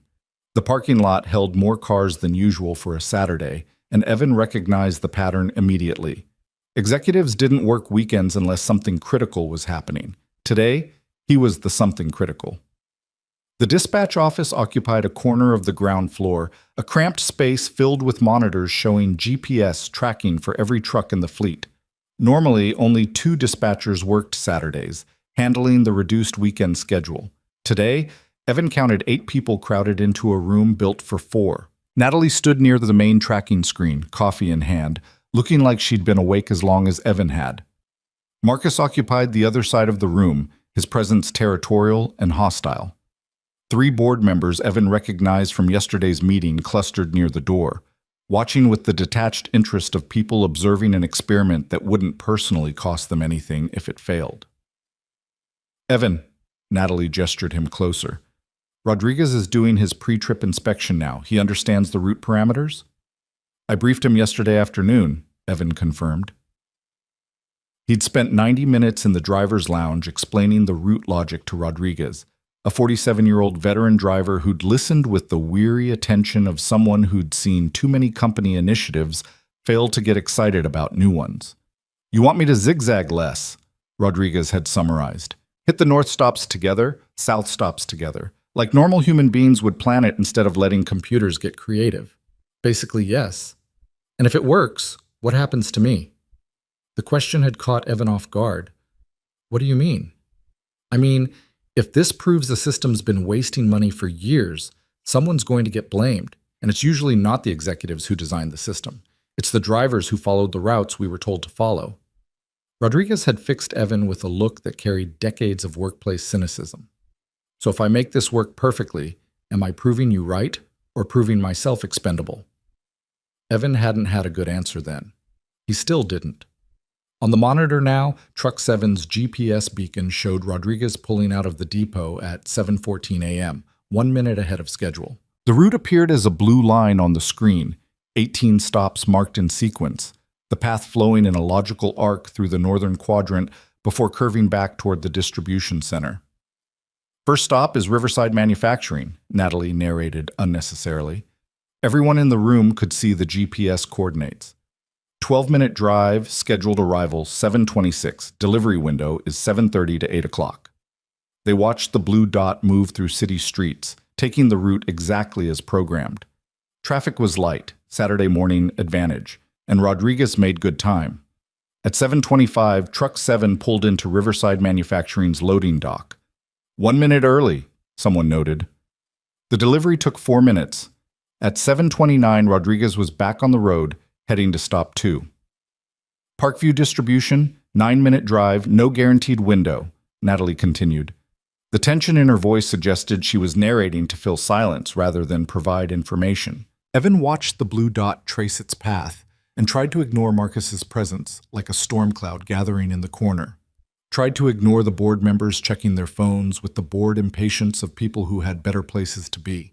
Tried to ignore the small voice in his head whispering that one smooth delivery didn't prove anything except that Rodriguez was a competent driver following GPS instructions. Stop 2 went smoothly. Stop 3 encountered a minor delay. Construction on Berkshire Avenue forced a 2-block detour, but Rodriguez adapted and arrived only 3 minutes behind the projected time. Still within acceptable parameters, Natalie said. So far, Marcus added. Wait until we hit the time-sensitive deliveries. That's where this falls apart. Stop 4 was the first critical test, a guaranteed 9 a.m. delivery to Quantum Technologies. Under the old system, Truck 7 would have driven there directly from the depot, hitting it second or third on the route to ensure the early window. Under Evan's system, it was sequenced fourth after 3 geographic cluster stops, with buffer time built in to account for traffic patterns. The blue dot approached Quantum Technologies at 8:47 a.m. 13 minutes early, Evan breathed. Lucky traffic, Marcus said. Rodriguez completed the delivery at 8:54 and continued to stop 5, then 6, then 7. Each delivery flowing smoothly into the next, the route unfolding like a map drawn by someone who understood that distance and time were related, but not identical variables. By 10:30 a.m., Truck 7 had completed 11 stops and covered 62 miles. Under the old routing system, this same sequence would have required 88 miles and taken until 11:15. It's working, one of the board members said, sounding surprised. It's been working, Natalie corrected. The question is whether it holds up through the full route. Evan pulled up his laptop and compared real-time progress against his projections. Rodriguez was running 4 minutes ahead of schedule overall, had maintained every delivery window, and was burning fuel at a rate that suggested the efficiency gains were real, not just theoretical. His phone buzzed. A text from Lily, sent from Mrs. Chen's phone. Mrs. Chen let me use her tablet. Are you fixing the trucks today? Evan smiled despite the pressure. Watching someone else drive the truck I helped plan. It's going well so far. I knew it would. Your brain is too good to be wrong. Stop 12 brought the first real complication. The delivery required a signature, but the warehouse manager wasn't on site, stuck in traffic after a minor accident on the highway. Rodriguez called dispatch. Package requires signature, but there's no one here to sign. Rodriguez's voice came through the speaker system. Old protocol says I wait up to 15 minutes, then proceed to next stop and circle back. What's the new protocol? Natalie looked at Evan. He hadn't anticipated this specific scenario, but the principle was clear. Check the route, Evan said. Are any of the remaining stops geographically close to 12? Rodriguez consulted his GPS. Stop 14 is 2 blocks away. Stop 16 is 4 blocks. Complete 14 and 16, then circle back to 12. If the manager still isn't there, proceed to final stops and make 12 your last delivery. That preserves geographic efficiency and gives maximum time for the signature to become available. Copy that. Marcus leaned forward. You just added 10 minutes to the route by forcing a return trip. Only if the manager doesn't show up within the next 30 minutes, Evan countered. And even if we do return, it's a 2-block circle back versus the old system's protocol of waiting 15 minutes doing nothing. We save time either way. Rodriguez completed stops 14 and 16, then returned to 12. The warehouse manager had arrived, apologetic and rushed. Signature obtained at 11:47 a.m. Route back on track. By 12:30 p.m., Truck 7 had completed all 18 deliveries and was returning to the depot. Total distance logged, 96 miles. Total time, 5 hours and 16 minutes. Every delivery window met. No customer complaints, no missed stops. Under the old system, the same 18 deliveries would have required 168 miles and approximately 7 hours and 20 minutes. The dispatch office fell silent as Rodriguez pulled into the depot and shut off the engine. 72 miles saved, 2 hours saved, and that was just one truck on one route on one day. Margaret Hartley was the first to speak. Somebody do the math. If we roll this out across the entire fleet, what are we looking at for annual savings? Natalie had her laptop open before Margaret finished the question. Assuming similar efficiency gains across our average daily routes, we're looking at approximately 43% reduction in empty miles. At current fuel costs, driver overtime rates, and vehicle maintenance schedules. She paused, double-checking the numbers. Roughly $39 million in annual savings, maybe more if we factor in improved driver satisfaction and reduced vehicle wear. $39 million, Margaret repeated, from listening to a maintenance worker who noticed trucks zigzagging. From listening to anyone who actually paid attention to how the system worked instead of how it was supposed to work, Natalie corrected. Marcus stood abruptly. This is one route. One perfect Saturday morning with light traffic and a driver who was motivated to make it succeed. You can't extrapolate an entire operational overhaul from a single data point. He's right, Evan said. Everyone turned to look at him. We need more data, Evan continued. At least a week of testing across multiple routes, different drivers, varying traffic conditions. One perfect run proves the concept is viable. It doesn't prove it's scalable or sustainable. Finally, some sense, Marcus said.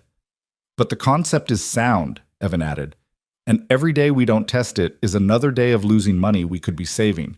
So yes, we need more data, but we should be gathering that data aggressively, not cautiously. Margaret considered this. Natalie, how quickly can we expand the test? I can have 5 routes restructured by Monday, 10 by Wednesday. We run a 2-week comprehensive test, gather data across different variables, then make a final decision on full implementation. Do it. Margaret gathered her things.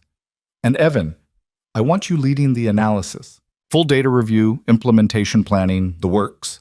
You're temporarily reassigned to operations with whatever title makes that official. I'm not qualified to... You're qualified to see what everyone else missed. That's the only qualification that matters right now. Margaret paused at the door. What's your current salary? The question felt like a trap. $42,000. Effective immediately, you're making $75,000 as routing optimization specialist, with performance bonuses tied to verified savings. If this rollout succeeds, we'll discuss a permanent position. She looked at Marcus. And I expect full cooperation from the operations team. Whatever Evan needs, he gets. Clear? Marcus's expression could have curdled milk. Crystal clear. After Margaret and the other board members left, the dispatch office slowly emptied. Evan stood alone near the monitoring screen, staring at the blue line of Truck 7's completed route, trying to process what had just happened. $75,000. A new title, performance bonuses, the kind of opportunity that could change everything, pay off medical bills, afford better insurance for Lily, maybe even build the kind of financial security he'd stopped dreaming about years ago. If it worked, if the testing held up, if he could replicate one perfect Saturday morning across hundreds of routes and dozens of drivers and the messy complexity of real-world logistics. You did it. Natalie appeared beside him, 2 cups of coffee in hand. She offered him one. You actually did it. Rodriguez did it. I just drew the map. You saw the problem. That's the hard part. Everything else is execution. She sipped her coffee, then added quietly, Margaret doesn't offer raises like that casually. She thinks you're valuable. Don't waste that. I won't. But Marcus is right about needing more data. One route isn't enough to justify a complete system overhaul. Marcus is right about the data. He's wrong about the conclusion. Natalie pulled up her laptop, showing Evan something he hadn't seen before, a spreadsheet with dozens of routes highlighted in red. While you were building your perfect route, I was analyzing the rest of our network. Want to know how many of our daily routes show the same inefficiency pattern as Truck 7? How many? 83%. Some worse than others, but the zigzag pattern is everywhere. We've been optimizing for the wrong variable across our entire operation for at least 6 years. She closed the laptop. You didn't just find one broken route, Evan. You found a systemic flaw that's been costing us millions because everyone was too invested in the current system to question it. Or too unimportant to be heard when they did question it. Natalie nodded. Rodriguez told me he's been complaining about inefficient routes since 2019. Filed 3 formal suggestions with operations. All rejected or ignored. Because he was just a driver. And you were just a maintenance worker. Natalie met his eyes. The question is, what are you now? Evan thought about the question all the way home. He thought about it while sitting in Saturday traffic, while picking up Lily from Mrs. Chen's apartment, while listening to his daughter excitedly describe her morning of helping Mrs. Chen bake cookies and teaching her cat to high-five. What was he now? Still a single father, still someone whose primary job was keeping a 9-year-old healthy and happy and convinced the world was safe. But maybe also someone whose observations mattered, someone whose ideas could change systems, someone visible. Daddy, you're being quiet, Lily observed as they walked into their apartment. Did your truck thing not work? It worked perfectly. Then why do you look worried? Because success brought its own pressure. Because proving something once meant you had to prove it again and again. Because visibility meant people expected things from you, and failure became public instead of private. But what Evan said was, "I'm not worried, just thinking." About what? About how sometimes when you fix one thing, you realize how many other things are broken. Lily considered this while unpacking her backpack. Is that bad? I don't know yet. Ms. Rodriguez says that realizing something is broken is the first step to fixing it. So maybe it's good. Maybe you get to fix more things now. She pulled out a drawing she'd made that morning, a crayon sketch of a truck following a neat, organized route with the caption, "Daddy's Smart Maps," written in her careful handwriting. Evan took the drawing, his throat suddenly tight. This is beautiful, baby girl. It's for your office, for when you fix all the trucks. She hugged him, then pulled back with sudden urgency. Oh, Mrs. Chen said someone called our phone this morning. A lady named Natalie? She said to tell you congratulations and that Monday morning is at 8 sharp and you should wear normal clothes, not your uniform. Normal clothes? That's what she said. What does that mean? It meant he wasn't maintenance anymore. Meant he'd need to buy clothes appropriate for an operations specialist, whatever that looked like. Meant his daughter would see him leave for work wearing something other than the blue uniform that had defined him for 7 years. Meant everything was changing, and Evan wasn't sure he knew how to be anything except what he'd been. They spent Saturday afternoon doing normal weekend things, grocery shopping, laundry, a walk to the park where Lily climbed on playground equipment while Evan sat on a bench and checked his email. Messages from Natalie about Monday's schedule, from HR about paperwork for his new position, from someone in facilities asking whether he was officially resigning from maintenance or taking a leave of absence. The question felt loaded. Resignation meant burning bridges, committing fully to a role he'd held for less than a week. Leave of absence meant keeping an escape route, admitting he didn't trust this new visibility to last. Evan replied, "Leave of absence for now. We'll confirm status after trial period, safety and hedged bets, but also honesty." He wasn't ready to abandon the familiar, even if the familiar had meant invisibility. Sunday passed in a blur of preparation. Evan dug through his closet looking for clothes that weren't 7 years old or stained with work residue. He found 2 pairs of khakis that still fit, 3 button-down shirts that looked presentable after ironing, and 1 tie he'd bought for a funeral in 2021 and never worn again. Lily helped him pick combinations, approaching the task with the seriousness of a personal stylist. "Not the blue shirt with the brown pants," she declared. "The colors fight each other. Ms. Rodriguez taught us about color harmony in art class." "When did you become a fashion expert?" "I'm 9. We know everything." She held up the white shirt and gray pants. "These are professional. That's what Mrs. Chen said. Professional means people take you seriously." Evan tried on the combination, studying himself in the bathroom mirror.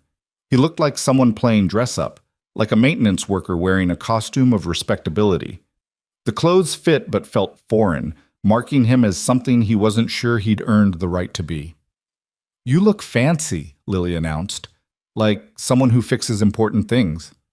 "I've always fixed important things. Toilets are important." "You know what I mean, like someone who fixes things that change stuff." She straightened his collar with the gravity of a much older person. "You look like someone people listen to." That was the part that felt most foreign. Being someone people listened to. Being someone whose ideas mattered beyond the immediate scope of leaking pipes and broken thermostats. Monday morning arrived with rain, steady and cold, the kind that soaked through clothes and turned optimism to doubt. Evan drove Lily to school early, sat in the parent drop-off line watching other kids run through puddles, and tried to ignore the way his new clothes felt too tight across the shoulders. "Good luck today, Daddy," Lily said before getting out. "Remember, you're the smartest person I know, even in fancy clothes." "Even in fancy clothes," Evan echoed. "And if anyone is mean to you, you can tell them my daddy saved their company, and they should say thank you." Evan laughed despite his nerves. "I'll keep that in mind." After she disappeared into the school building, a small figure in a purple raincoat, fearless and certain, Evan sat in the car for 3 minutes, gathering courage. Then he drove to Atlas Freight for his first day as something other than invisible. The operations department occupied the entire 3rd floor, a maze of cubicles and conference rooms that Evan had only ever seen while fixing HVAC vents or replacing ceiling tiles. Now he walked through the main entrance like he belonged there, following directions to a desk near the window that Natalie had assigned him.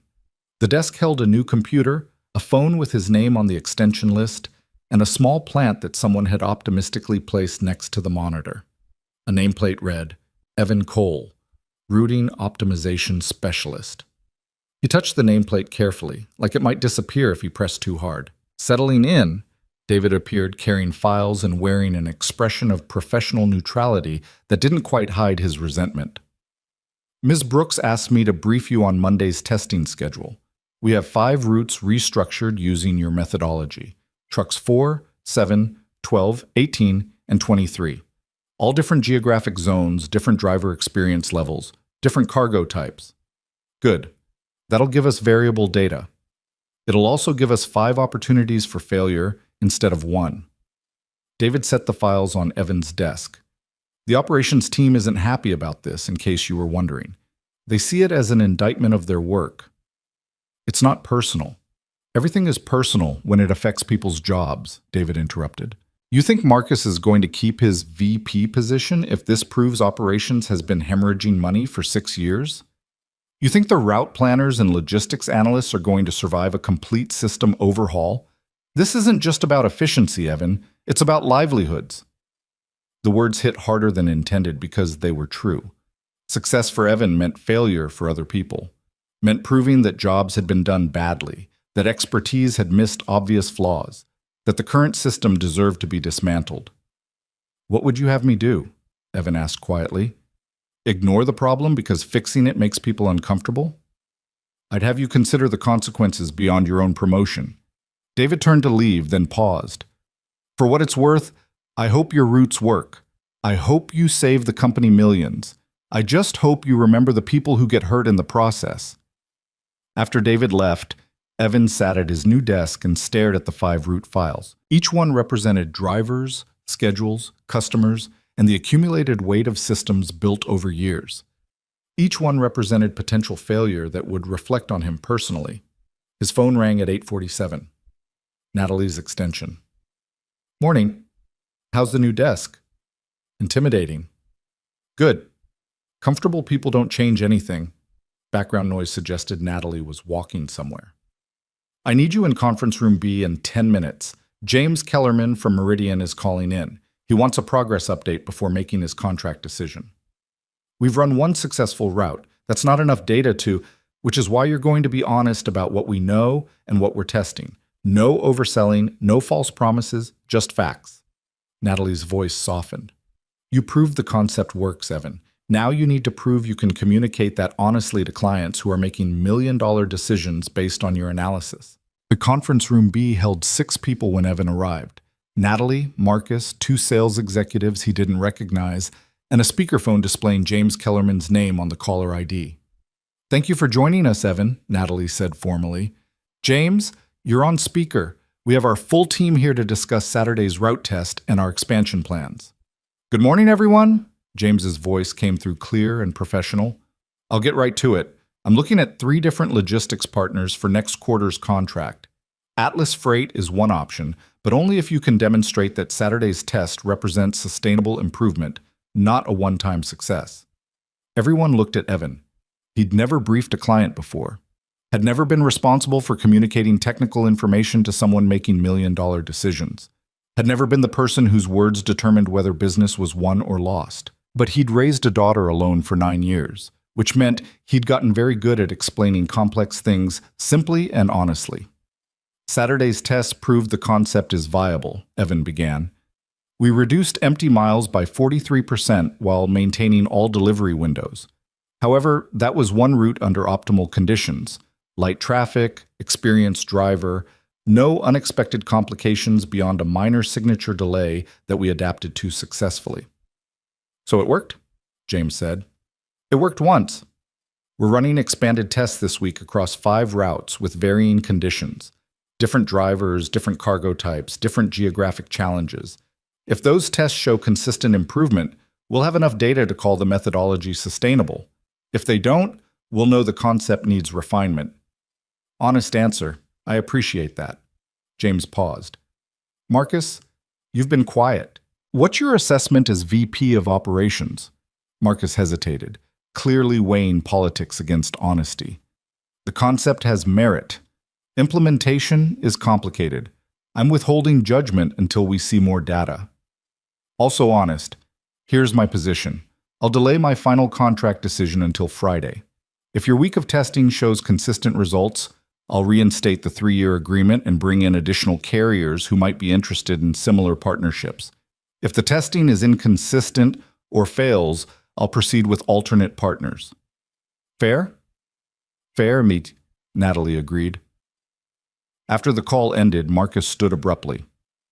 You just staked our largest potential contract on a week of testing that could fail in a dozen different ways.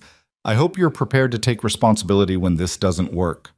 I'm prepared to take responsibility either way, Evan said. That's what this job is, isn't it? Being responsible for outcomes? Marcus left without responding. The sales executives followed, muttering about risk assessment and contingency planning. Natalie waited until the room emptied. That was well done. Honest without being pessimistic. I learned from watching Lily explain her science project. She didn't promise her route was perfect. She just showed her data and let the results speak. Evan gathered his notes. Now we need to make sure this week's results have something worth saying. The 5 test routes deployed Monday through Wednesday. Truck 4 encountered heavy traffic and missed a delivery window by 6 minutes. Still better than the old system's average, but not perfect. Truck 12 had a driver who struggled with the new sequencing logic and requested to revert to standard protocols halfway through the route. Truck 18 ran flawlessly. Truck 23 had a vehicle breakdown unrelated to routing, but which skewed the time data. Truck 7, Rodriguez again, completed a nearly perfect run, proving Saturday hadn't been a fluke. By Wednesday afternoon, Evan had enough data to see patterns. The methodology worked when drivers understood the logic behind the changes. It struggled when drivers simply followed GPS instructions without comprehension. Vehicle reliability and traffic unpredictability affected outcomes, but less dramatically than under the old system because the geographic clustering built in natural buffer time. Overall efficiency gains averaged 37% across successful routes. Even the problematic routes showed 22% improvement. Evan compiled his analysis Wednesday night at the kitchen table while Lily did homework across from him, both of them surrounded by papers and concentration. She was working on a math worksheet about distance and time. He was working on proving that a maintenance worker's observation could restructure a company. Daddy, if a car travels 60 miles per hour for 3 hours, how far does it go? 180 miles. How did you know that so fast? Because I've been calculating miles and hours all week. Evan showed her his spreadsheet. See? Different trucks, different routes, all trying to go the farthest while using the least time. Lily studied his numbers with the serious attention of someone who understood more than he expected. This truck, she pointed at Truck 12's data, went slower than the others. Why? The driver didn't understand the route logic. He followed the map but didn't know why the map was built that way. So you need to teach them better. The simple observation hit Evan like clarity. He'd been focused on route optimization, on spreadsheets and buffer times and geographic clustering, but the real implementation challenge wasn't technical, it was human. Drivers needed to understand not just where to go, but why the sequence mattered. You're brilliant, baby girl. I know. Can you help me with number 7? Thursday morning, Evan presented his findings to Natalie with a new recommendation. Mandatory driver training sessions explaining the route methodology. Not just GPS instructions, but the reasoning behind geographic clustering, buffer timing, and flexibility within structure. How long would training take? Natalie asked. 90 minutes per session, maybe 4 sessions to cover all drivers. But it's essential. The data shows the methodology works when people understand it. When they don't, they resist or follow instructions mechanically, which loses the adaptive benefits. Set it up. We'll start Friday morning.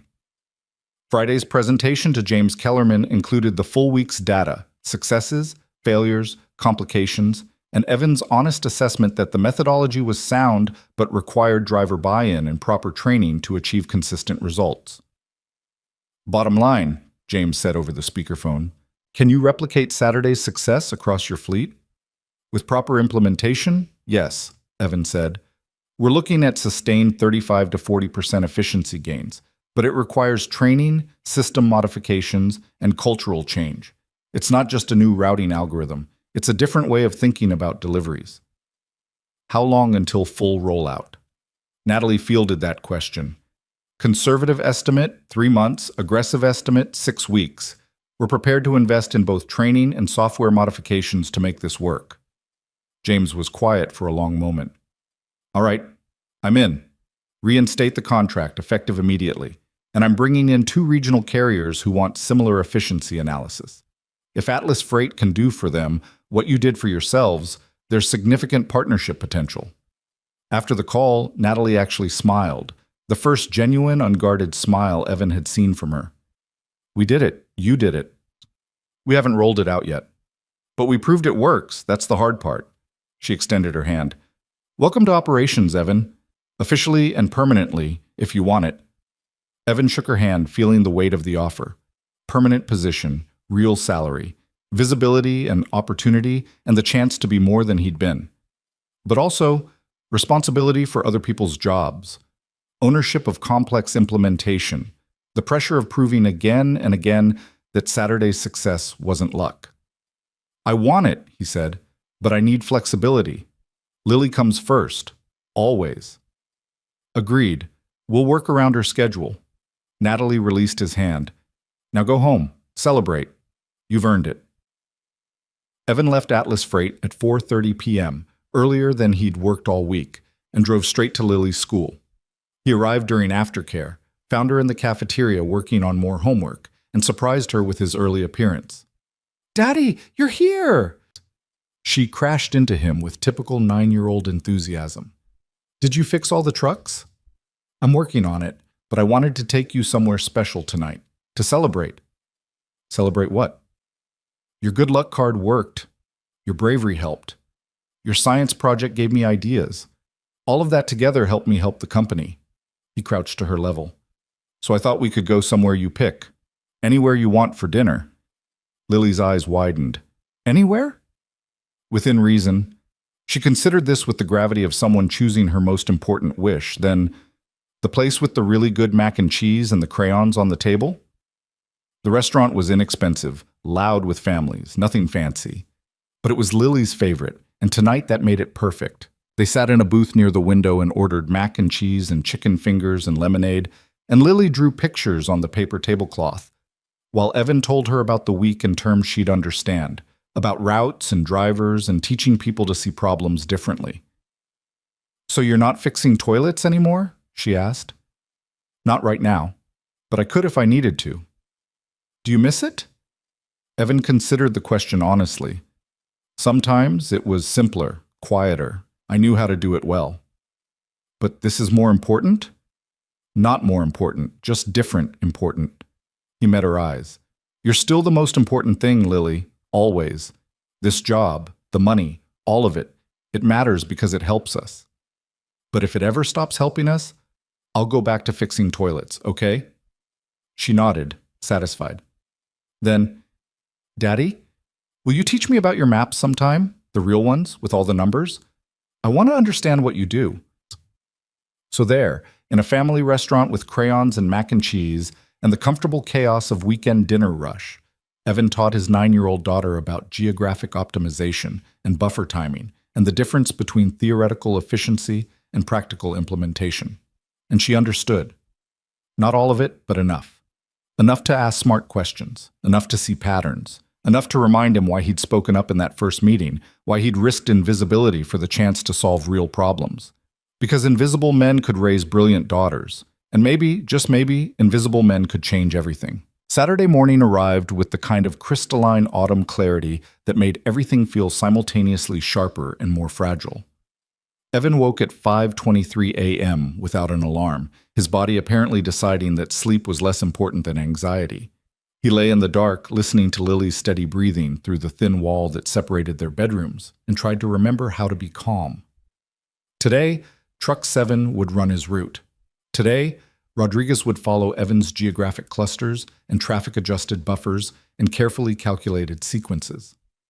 Today, the real world would either validate months of invisible observation or prove that maintenance workers should stick to their designated expertise. Today, everything changed or nothing did. Evan made coffee in the pre-dawn quiet, his hands steadier than expected. The ritual of grinding beans and measuring water and waiting for the machine to hiss and gurgle felt like meditation, like the careful precision of fixing a thermostat or installing proper gauge wire. Small actions done correctly, accumulating into something functional. He pulled up the route tracking on his laptop. Rodriguez's truck wouldn't start deliveries until 7:30 a.m., but Evan could see the vehicle's location in the depot yard, sitting among dozens of identical trucks, waiting to prove something or disprove everything. His phone buzzed at 6:14. Natalie's name. "You're up early," Evan answered. "Couldn't sleep. You?" "Same. I'm watching the truck location like it's going to magically tell me something useful." Natalie laughed, tired and tense. "I've been doing the same thing for the past hour. Margaret called at 5:30. Apparently she couldn't sleep either. She wanted to know if we'd considered having backup protocols in case your route fails. Have we?" I told her the backup protocol is admitting we don't know how to fix a $38 million problem and starting layoffs next quarter. Silence stretched between them. "No pressure, Evan." "Right, no pressure. Rodriguez knows what he's doing. He's been driving these routes for 12 years. If anyone can execute this properly, it's him." "What if the route is wrong? What if I missed something in the traffic patterns, or the buffer times aren't adequate, or—" "Evan?" Natalie's voice cut through his spiraling thoughts. "The math is sound. You've checked it 100 times. At some point, you have to trust your work. I'm a maintenance worker playing logistics expert. Trusting my work feels like arrogance." "It's not arrogance if you're right. And even if you're wrong, at least you tried something instead of watching the company bleed money while everyone with the right credentials failed to see what you saw in 10 minutes. After they hung up, Evan sat with his coffee and his laptop and the growing light outside his window. He thought about all the invisible people in the world, maintenance workers and custodians and drivers and line cooks and every other person who moved through spaces where decisions got made but never got asked for their input. He thought about how many problems might have simple solutions that nobody saw because the people who saw them had learned to stay quiet. He thought about Lily's voice.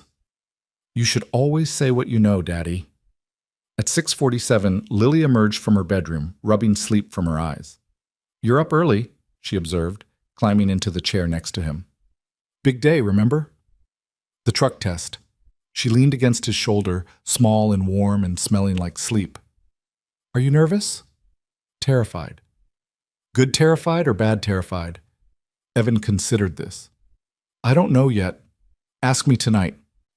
They made pancakes together, Lily insisting on adding chocolate chips in the shape of a truck, which looked more like a lumpy rectangle but earned his praise anyway. They ate while watching morning cartoons, the normalcy of Saturday morning routines creating an odd counterpoint to the fact that Evan's professional credibility was currently sitting in a depot parking lot waiting to prove itself. At 7:15, Mrs. Chen knocked on their door. "I'm taking Lily to the library this morning," she announced, giving Evan a look that suggested this had been planned without his knowledge. "She has a book report due Monday." "I do?" Lily asked, confused. "You do now. Get dressed."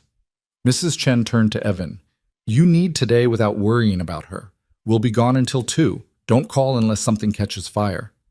"Mrs. Chen, you don't have to." "I know I don't have to. That's why it's called helping." She softened slightly. "That girl told me you're saving your company today. So go save it. We'll celebrate tonight if you succeed, and we'll eat ice cream if you don't. Either way, you tried. That's worth something." After they left, Evan returned to his laptop. The tracking system showed Rodriguez's truck leaving the depot at 7:28 a.m., 2 minutes ahead of schedule. The first stop was 4.3 miles north, a commercial delivery to a warehouse that took bulk shipments every Saturday morning. Standard protocol would have sequenced this as stop 7 or 8, prioritizing other deliveries with tighter time windows. Evan's route made it stop 1 because it was geographically optimal and the delivery window was flexible.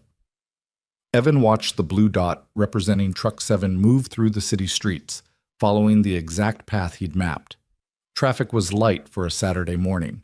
The truck arrived at the first stop at 7:41 a.m., spent 4 minutes completing the delivery, and departed at 7:45. Stop 1, complete. 17 more to go. His phone rang at 8:02, unknown number. "This is Evan." "Evan Cole? This is Martinez Rodriguez. I'm driving your route today." Evan's heart rate spiked. "Is something wrong? The tracking shows you're on schedule." "Nothing's wrong. I just wanted to call and say thank you." Rodriguez's voice carried the particular warmth of someone who'd been waiting to say something for a long time. "I've been driving for Atlas Freight for 12 years. 12 years of telling dispatch that the routes don't make sense, that we're wasting time and gas zigzagging across the county. You know how many times someone listened? Never? Never, because I'm just a driver. What do I know, right?" The sound of a turn signal clicking. "But you listened. Or you saw it yourself, I guess. Either way, this route makes sense. For the first time in 12 years, I'm driving a route that actually makes sense." "It's just theory so far," Evan said. "We don't know if it'll work in practice." "It's already working. I'm 3 stops ahead of schedule, and I haven't burned through a quarter tank yet. Usually by stop 3, I'm already stressing about making the time windows. Today, I'm actually relaxed." Another turn signal. "Anyway, I just wanted you to know that. Someone finally listened to what drivers have been saying forever. That means something." After Rodriguez hung up, Evan sat staring at his phone, feeling the weight of what the driver had said. This wasn't just about routing efficiency or saving money. It was about people feeling heard, about invisible expertise finally being recognized. The morning crawled forward in 15-minute increments. Stop 2 at 8:03. Stop 3 at 8:19. Stop 4 at 8:31. Each delivery completed on or ahead of schedule, each mile logged matching Evan's projections within acceptable variance. At 9:47, his phone rang again. "Natalie. Are you watching the tracking?" Her voice vibrated with controlled excitement. "Every second. He's 42 minutes ahead of schedule. 42 minutes, Evan, and he hasn't missed a single delivery window. We're only halfway through the route. Anything could still..." "Stop catastrophizing. This is working. Do you understand what this means?" Evan understood what it meant in theory: validation, proof of concept, potential salvation for a company hemorrhaging money. But he also understood that theory and practice diverged in the space between spreadsheets and reality, and that 13 years of being invisible had taught him not to celebrate until the job was actually finished. "It means we're halfway to knowing if I was right," he said carefully. "You were right. You are right. I'm calling Margaret." "Wait, shouldn't we finish the test first?" "I'm not calling to celebrate. I'm calling to make sure she's watching the tracking too. This is the kind of proof that changes minds." Natalie paused. "Thank you, Evan, for speaking up, for seeing what we all missed, for being brave enough to say something when you could have just fixed the thermostat and walked away." After she hung up, Evan returned to the tracking screen. Stop 9 completed at 10:04. The truck was now in the eastern quadrant of the delivery zone, working through a cluster of residential stops that standard routing would have scattered across the entire day. Evan had grouped them together, building an extra buffer time because residential deliveries were unpredictable. People took longer to answer doors, had questions, sometimes weren't home, and required neighbor coordination. Stop 10 at 10:19. Stop 11 at 10:28. At 10:41, the tracking showed the truck stopped but no delivery logged.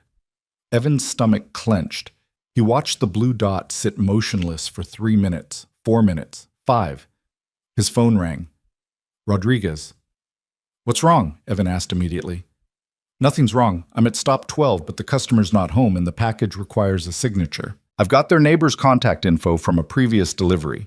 Should I follow standard protocol and attempt redelivery Monday, or do you want me to try the neighbor route?" This was the kind of real-world complication that spreadsheets couldn't predict. Standard protocol meant a failed delivery, which would make Evan's efficiency numbers look worse. But trying the neighbor route meant deviating from the planned sequence, which could cascade into delays for subsequent stops. "What's your judgment?" Evan asked. "You know these routes better than I do." "Neighbor's home, and I've delivered for them before. They're friendly with the customer. I could have this done in 5 minutes and still maintain the schedule." "Then trust your judgment. You're the expert on the ground." Rodriguez completed the delivery at 10:48, using exactly the 5 minutes he'd estimated. The route resumed without delays. Evan realized he was smiling. He just deferred to a driver's expertise, had trusted the person actually doing the work instead of rigidly enforcing a predetermined plan. Maybe that was the real solution, not just optimizing routes, but recognizing that the people executing those routes had valuable knowledge too. By 11:30, Rodriguez had completed 16 stops. The truck was running 53 minutes ahead of schedule and had logged 78 miles compared to the 126 miles the standard route would have required at this point. Evan's phone buzzed with a text from Natalie. "Margaret's watching. James Kellerman is watching. Half the board is watching. You're about to become the most famous maintenance worker in logistics." The 18th and final stop completed at 12:04 p.m. Total route time, 4 hours and 34 minutes, compared to the standard 7 hours and 11 minutes. Total miles, 91 compared to the standard 168. Every delivery window met. 0 failed attempts. 0 customer complaints. Evan stared at the completed route on his screen and felt something crack open in his chest. Relief and vindication and the particular terror of success. Because now expectations would rise and invisibility was no longer possible. His phone erupted with calls and texts. Natalie, Margaret, David, with a surprisingly gracious congratulations. Even Marcus, whose text read simply, "Impressive. We should talk Monday." But the call that mattered most came at 12:17 from a number Evan didn't recognize. "Mr. Cole? This is James Kellerman. I've been watching your route test." "Mr. Kellerman?" "Yes." "Worked." It did more than work. It was elegant, efficient, exactly the kind of operational thinking that separates good companies from great ones. Background noise suggested James was in a car. "I'm reinstating our contract. 3 years, $1.2 million annually, starting immediately. And I'm sending you contact information for 4 regional carriers I work with. They're all dealing with similar inefficiencies. If you can solve their problems the way you solved Atlas Freight's, you're looking at potentially 15 to 20 million in new contracts." The numbers were too large to process. Evan sat in his quiet apartment, staring at his laptop, and tried to understand that he'd just created value measured in millions from a simple observation about trucks zigzagging unnecessarily. "I'm just a maintenance worker," he said finally. "I don't have logistics credentials," or "You have something better. You have the ability to see what's actually broken instead of what you're trained to see. That's worth more than any credential." James paused. "Atlas Freight would be smart to keep you, but if they're not, call me. I could use someone who thinks like you do." After the call ended, Evan sat in silence, processing the morning's cascade of validation. He'd been right. The invisible maintenance worker had seen something the experts missed, had solved a problem worth millions, had proven that hierarchy and credentials mattered less than clarity of thought. He should have felt triumphant. Instead, he felt exhausted and vaguely terrified of what came next.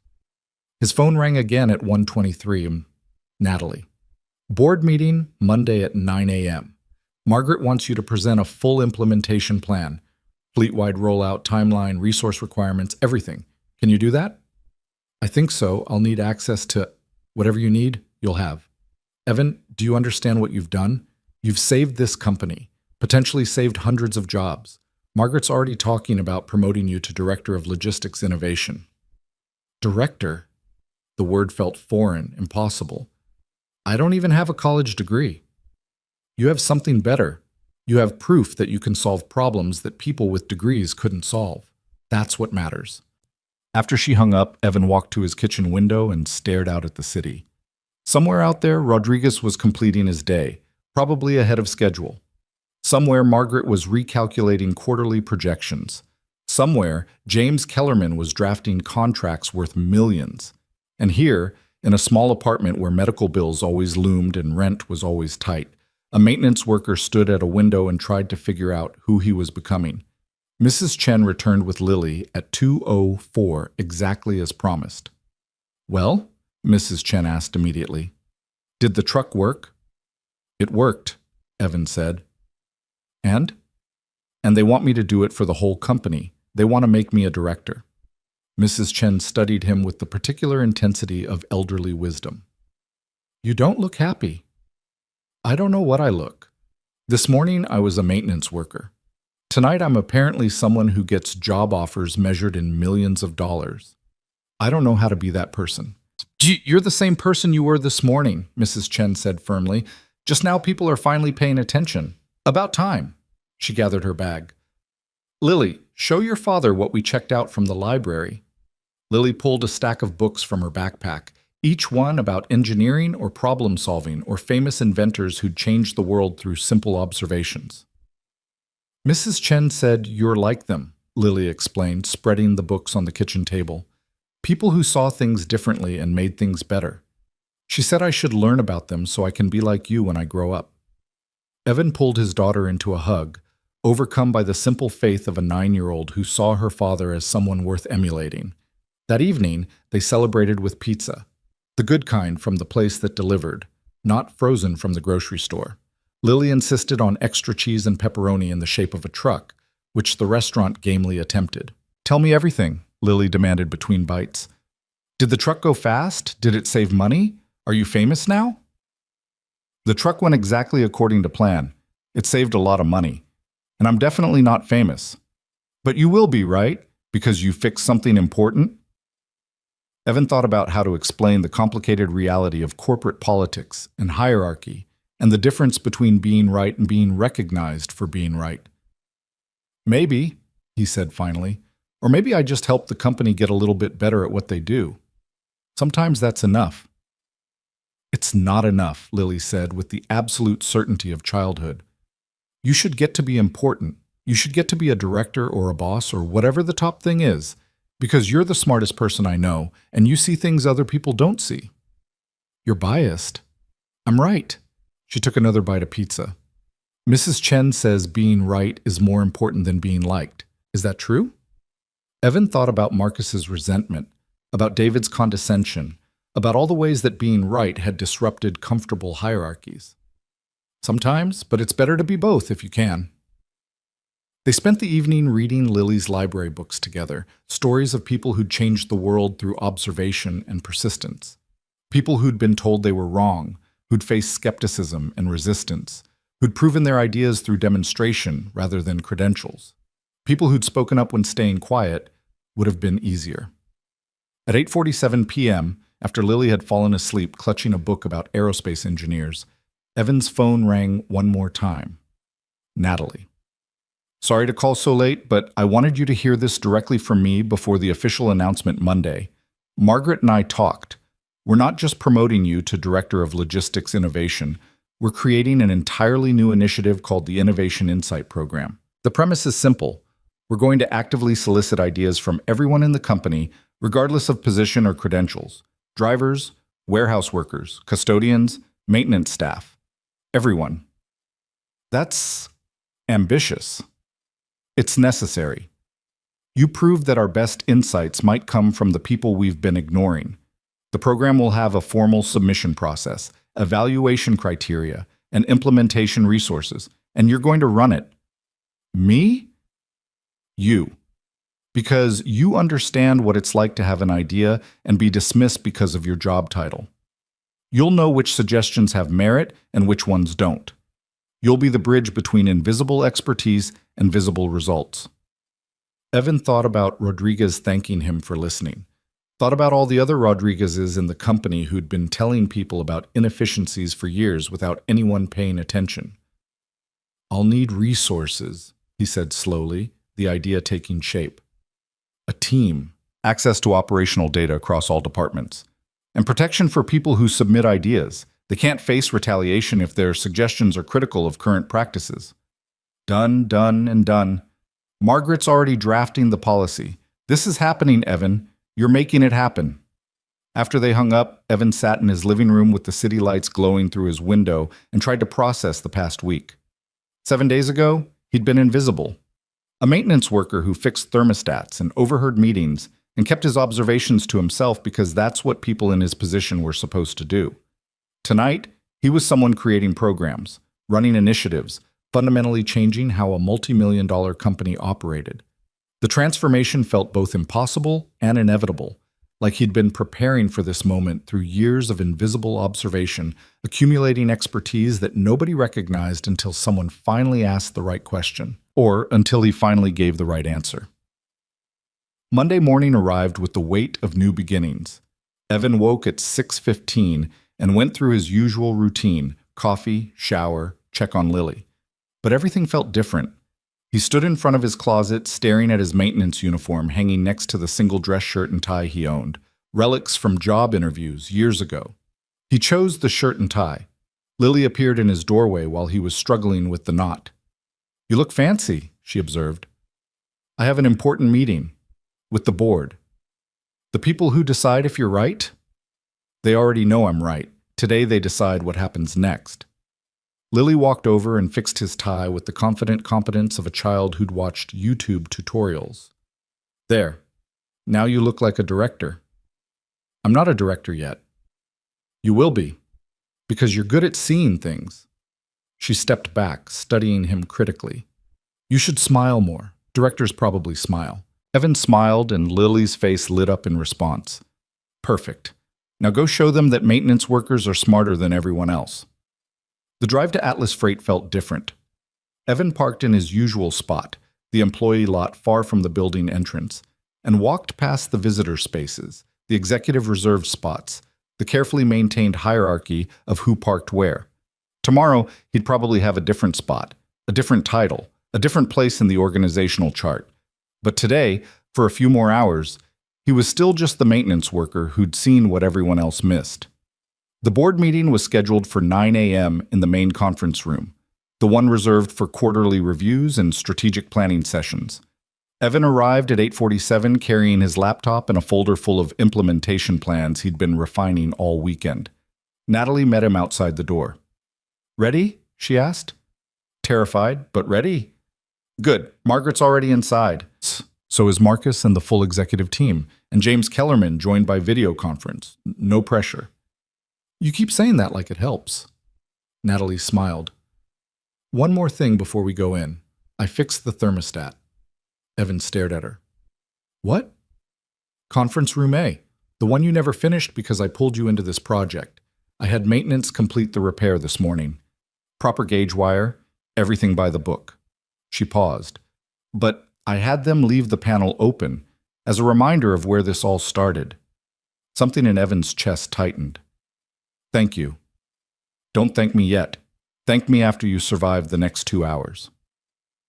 The conference room fell silent when they entered. Margaret sat at the head of the table, flanked by board members whose expressions ranged from curious to skeptical. Marcus occupied his usual position of territorial dominance.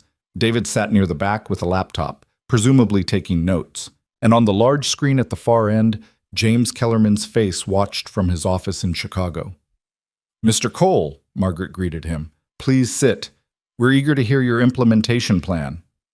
Evan connected his laptop to the display system, pulled up his presentation, and took a breath. "Thank you for the opportunity," he began. "Over the past week, I've been working on a comprehensive rollout plan for the routing optimization across our entire fleet. But before I get into logistics and timelines, I want to address the fundamental question: why did a maintenance worker see this problem when an entire operations department didn't? The room shifted, attention sharpening. It's not because I'm smarter. I'm not. It's because I was invisible. For 7 years, I've moved through this company fixing things while people talked around me like I wasn't there. I've overheard drivers complaining about inefficient routes. I've listened to warehouse workers explain bottlenecks. I've heard custodians describe waste patterns that indicate larger systemic problems. And none of it ever reached the people making decisions because we have a culture that only values input from certain positions. Evan pulled up his first slide. Not routing data, but an organizational chart highlighting the communication gap between frontline workers and executive decision makers. The routing inefficiency cost us $38 million. But how many other problems are costing us money because we're not listening to the people who see them every day? How many drivers know better routes? How many warehouse workers know more efficient loading sequences? How many administrative assistants know where time is being wasted? Margaret leaned forward. You're proposing we solicit feedback from all employees? I'm proposing we create systematic channels for everyone to contribute operational insights, regardless of their position. Not just suggestion boxes that get ignored, but a formal program with evaluation criteria, implementation resources, and reward structures. The Innovation Insight program that Natalie mentioned. Marcus spoke up. With all due respect, Evan, frontline workers aren't trained in systems analysis or operational optimization. Most suggestions would be, suggestions, not solutions. Most suggestions from executives are also just suggestions, not solutions, Evan countered gently. The difference is that executive suggestions get serious consideration and frontline suggestions get dismissed. What I'm proposing is that we evaluate all suggestions using the same criteria: feasibility, impact potential, and implementation cost, regardless of who suggests them. He pulled up his next slide, showing the program structure: submission process, evaluation committee, pilot testing protocols, scaling strategies. The routing optimization works as a proof of concept. We've demonstrated that someone without logistics credentials can identify a $1 million problem and design an effective solution. Now we expand that principle company-wide. We create a culture where good ideas matter more than job titles. For the next 90 minutes, Evan walked them through implementation timelines, resource requirements, projected savings, and case studies from other companies that had successfully leveraged frontline expertise. He presented 3-month rollout plans for the routing optimization across all 3 distribution centers, complete with training protocols for drivers and monitoring systems for tracking results. He showed them the numbers: 42% efficiency gain, projected annual savings of $33 million once fully implemented, reduced vehicle maintenance costs from fewer miles driven, improved driver satisfaction for more logical routes. He showed them the risks: initial implementation costs, potential resistance from middle management, learning curve for new systems, possibility of failed experiments. And he showed them the opportunity: a company culture that valued insight over hierarchy, that recognized expertise wherever it lived, that understood that the best solutions often came from unexpected sources. When he finished, the room sat in silence. Margaret was the first to speak. Questions for Mr. Cole? One of the board members raised his hand. The Innovation Insight Program. How do you prevent it from becoming overwhelmed with frivolous suggestions? If every employee submits ideas, you could have thousands of submissions to evaluate. We start with a pilot in operations and logistics, departments where I already have credibility and relationships. We establish clear submission criteria. Suggestions need to identify a specific problem, propose a testable solution, and estimate potential impact. That filters for thoughtful contributions. Once we prove the concept works, we expand to other departments with trained evaluators who understand both the program principles and their specific operational areas. Another board member: what's your timeline for proving ROI? The routing optimization should show positive ROI within 6 months once fully implemented. The broader Innovation Insight program will take 12 to 18 months to demonstrate comprehensive value, but we should see smaller wins throughout that period as individual suggestions get tested and implemented. Marcus spoke carefully. Evan, I respect what you've accomplished, but running a company-wide innovation program requires management experience, stakeholder coordination, budget oversight, skills you haven't had the opportunity to develop. How do you plan to acquire that expertise? It was a fair question, delivered with enough professional courtesy to avoid sounding like an attack. You're right that I lack traditional management experience, Evan acknowledged, but I spent 7 years watching how this company operates from a unique vantage point. I've seen what works and what doesn't. I've observed how decisions flow through the organization, and I've learned who the informal experts are in every department. That's a different kind of expertise, but it's valuable. As for the skills I'm missing, I'm proposing we structure this as a collaborative leadership model. I bring the vision and credibility with frontline workers. Someone with traditional management experience brings organizational skills and stakeholder coordination. Together, we build something neither of us could build alone. Margaret looked at Natalie. Thoughts? I think Evan's being appropriately humble about his limitations while also recognizing his unique strengths. I'd recommend we bring in an experienced program manager to partner with him. Someone who understands change management and can handle the administrative complexity, while Evan focuses on concept development and frontline engagement. Agreed, Margaret said. She turned back to Evan. We're approving the routing optimization rollout effective immediately. Full budget, full resources, full support. We're also greenlighting the Innovation Insight program as a 12-month pilot with quarterly reviews. You'll report directly to Natalie, and we'll assign you a program manager by end of week. She paused, and something in her expression softened slightly. Mr. Cole, I've been in this industry for 37 years. I've seen countless consultants and analysts and experts propose solutions to problems they didn't fully understand. What you did was different. You saw something real, you proposed something practical, and you proved it worked. That's rare. Don't let anyone, including yourself, convince you that you don't belong in leadership because you lack traditional credentials. Results matter more than resumes.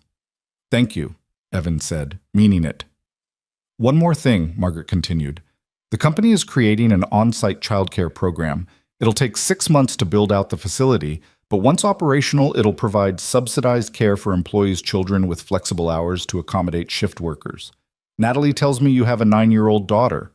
This program is partially inspired by the challenges you've faced balancing work and single parenthood. Evan felt his throat tighten. I don't know what to say. Say you'll help us design it properly. If we're serious about supporting frontline workers, we need to address the practical barriers that prevent them from fully engaging. Childcare is one of those barriers. You understand that better than anyone in this room. The meeting concluded with handshakes and congratulations, and the particular awkwardness of people recalibrating how they related to someone whose status had suddenly shifted. Marcus approached last, extending his hand with the careful formality of someone making peace. Well done, Evan. Truly. I apologize for my skepticism. It was professional narrow-mindedness, and you proved me wrong. You weren't entirely wrong, Evan said. I don't have traditional expertise, but I appreciate you acknowledging that different kinds of expertise can be valuable. I'd like to work with you on the implementation. My team knows the operational systems, and your insights could help us identify other inefficiencies we've been missing. Collaborative leadership, as you suggested. After Marcus left, Evan stood alone in the conference room for a moment, looking at the screen where his presentation still glowed. Implementation plans and timelines and projected savings measured in millions. Evidence that invisible people could change everything if someone finally asked what they saw. His phone buzzed. Lily, texting from school during lunch break via Mrs. Chen's phone. Did you win? Evan smiled and typed back. I did. Tell you all about it tonight. I knew you would, because you're the smartest. He found Natalie in her office 20 minutes later, staring at projected quarterly numbers that finally tilted positive. How are you feeling? She asked. Overwhelmed, grateful, terrified, all of it. Welcome to leadership. That feeling never completely goes away. You just get better at functioning through it. She gestured to a chair. Sit. We need to talk about your compensation. They discussed salary, a number that made Evan's head spin, more than triple his maintenance wages. They discussed benefits, office space, reporting structures, and the timeline for transitioning him out of maintenance into his new role. One request, Evan said. I'd like to keep my maintenance certification active, and I'd like to spend a few hours each month actually doing maintenance work, not as my primary job, but as a reminder of where I came from and why this all matters. Natalie studied him. That's unusual. Most people in your position would want to distance themselves from their previous role. Most people in my position got here through traditional paths. I got here by being a maintenance worker who paid attention. I don't want to forget what that perspective taught me. Granted. Anything else? The Innovation Insight program. When we launch it, I want Rodriguez involved, and I want to make sure drivers know their input is valued. They're the ones executing these routes every day. They should have formal channels to contribute their expertise. Done. We'll structure driver feedback sessions as part of the pilot program. Natalie stood, extending her hand. Welcome to leadership, Director Cole. Try not to let it change who you are. Evan shook her hand, feeling the weight of transformation. Yesterday, he'd been invisible. Today, he was Director Cole.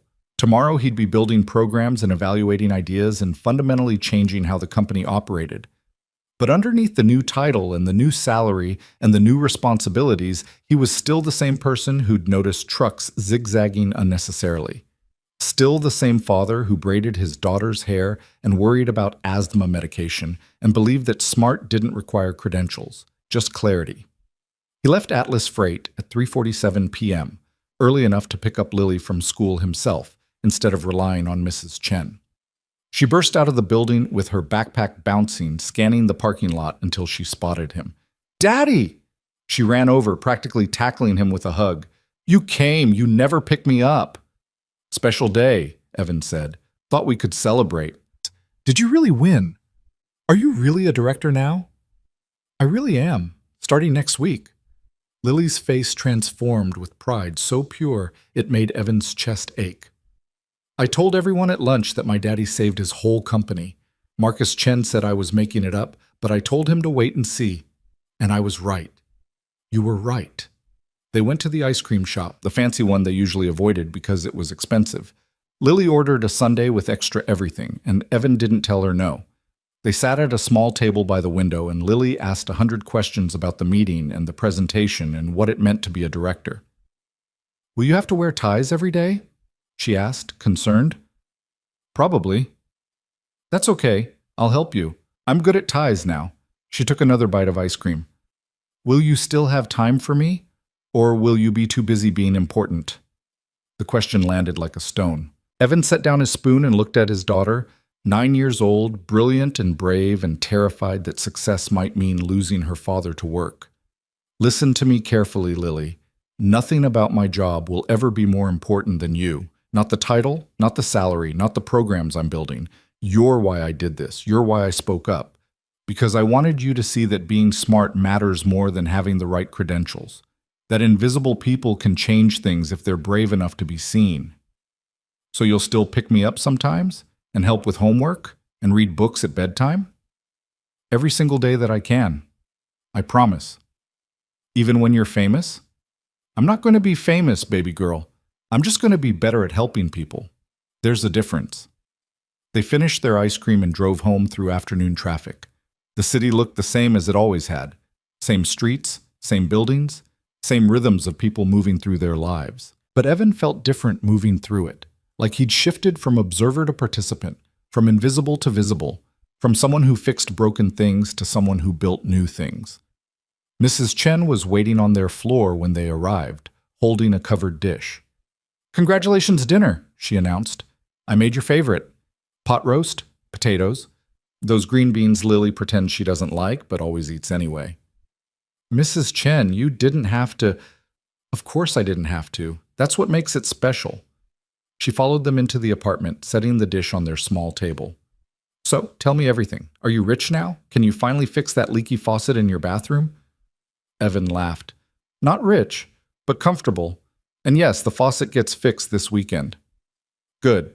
A director can't live with a leaky faucet. It's undignified." Mrs. Chen settled into a chair, expectant. "Now, the real story. How did they react when you presented?" Over pot roast and potatoes, Evan told them about the meeting, about Margaret's approval and Marcus's apology, and the Innovation Insight program that would let people like Rodriguez finally be heard, about the childcare program and the salary increase, and the strange, wonderful terror of becoming someone whose ideas shaped company policy. Lily listened with rapt attention, occasionally interrupting to ask if he'd been nervous or if anyone had been mean to him or if he'd remembered to smile like a director. "What happens now?" Mrs. Chen asked when he'd finished. "Tomorrow you go back to work and everything is different?" "I have 2 weeks to transition out of maintenance, train my replacement, close out my work orders, finish the projects I started. Then I move to my new office and start building the Innovation Insight program." 2 weeks to stop being invisible," Mrs. Chen observed. "That's not much time. I've been invisible for 7 years. 2 weeks feels like plenty." Later that evening, after Mrs. Chen had gone home and Lily was supposed to be asleep, but was actually reading her aerospace engineer book by flashlight, Evan stood in their small bathroom staring at the leaky faucet he'd been meaning to fix for months. He grabbed his toolbox from the hall closet, the same battered red toolbox he'd carried into conference room a week ago to fix a thermostat. The tools felt familiar in his hands. Wrench, pliers, replacement washers he'd bought 6 weeks ago and never installed. He fixed the leak in 11 minutes, working with the practiced efficiency of someone who'd spent years making broken things functional. When he finished, he stood back and watched the faucet not drip, feeling the particular satisfaction of a job properly completed. Some things didn't change. Tools still worked the same way whether you were a maintenance worker or a director. Problems still required the same fundamental approach. Identify what's broken, understand why it's broken, fix it with the appropriate solution. The next 2 weeks passed in a blur of transition. Evan trained his replacement, a young woman named Sarah who'd been working in facilities management and was eager to move into maintenance. He showed her the quirks of the building systems, which thermostats were temperamental, which pipes were prone to freezing, which circuits couldn't handle full load. "Why are you showing me all this?" Sarah asked during one training session. "Most people just hand over the work orders and leave." "Because this building has a personality, and you need to understand it to fix it properly. And because the people who work here matter. When you fix something, you're not just repairing equipment, you're making someone's workspace better. That matters." He spent his lunch breaks in the driver's lounge talking to Rodriguez and other drivers about their experiences, their frustrations, their ideas for improvement. He listened more than he talked, taking notes, building relationships that would matter when the Innovation Insight program launched. "You're still coming around even though you're not maintenance anymore?" Rodriguez asked one afternoon. "Most people forget where they came from when they move up." "I'm not most people, and I didn't really move up. I just moved sideways into a place where I can actually do something with all the things I heard down here." On his last day in maintenance, the crew threw him a small party in the basement office. Sandwiches and store-bought cake and genuine affection from people who'd worked alongside him for 7 years. "Speech!" someone called out. Evan stood awkwardly, holding a paper plate with cake. "I'm not good at speeches, but I want to say thank you. For 7 years, you all treated me like I belonged, even when the rest of the company didn't notice I existed. You taught me that every job matters, that fixing things is honorable work, and that paying attention to details can change everything.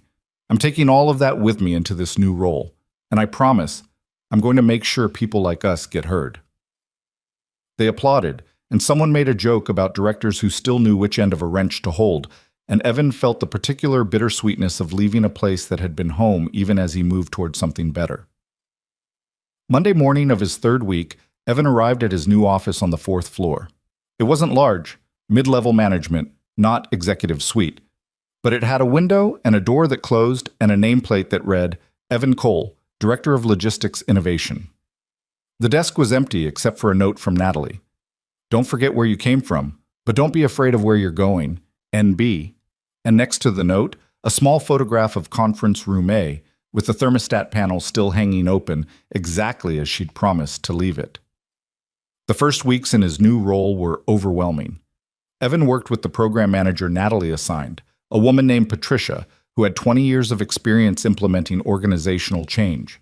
Together, they built the Innovation Insight program framework, designed submission processes, recruited evaluation committee members, and prepared for the pilot launch.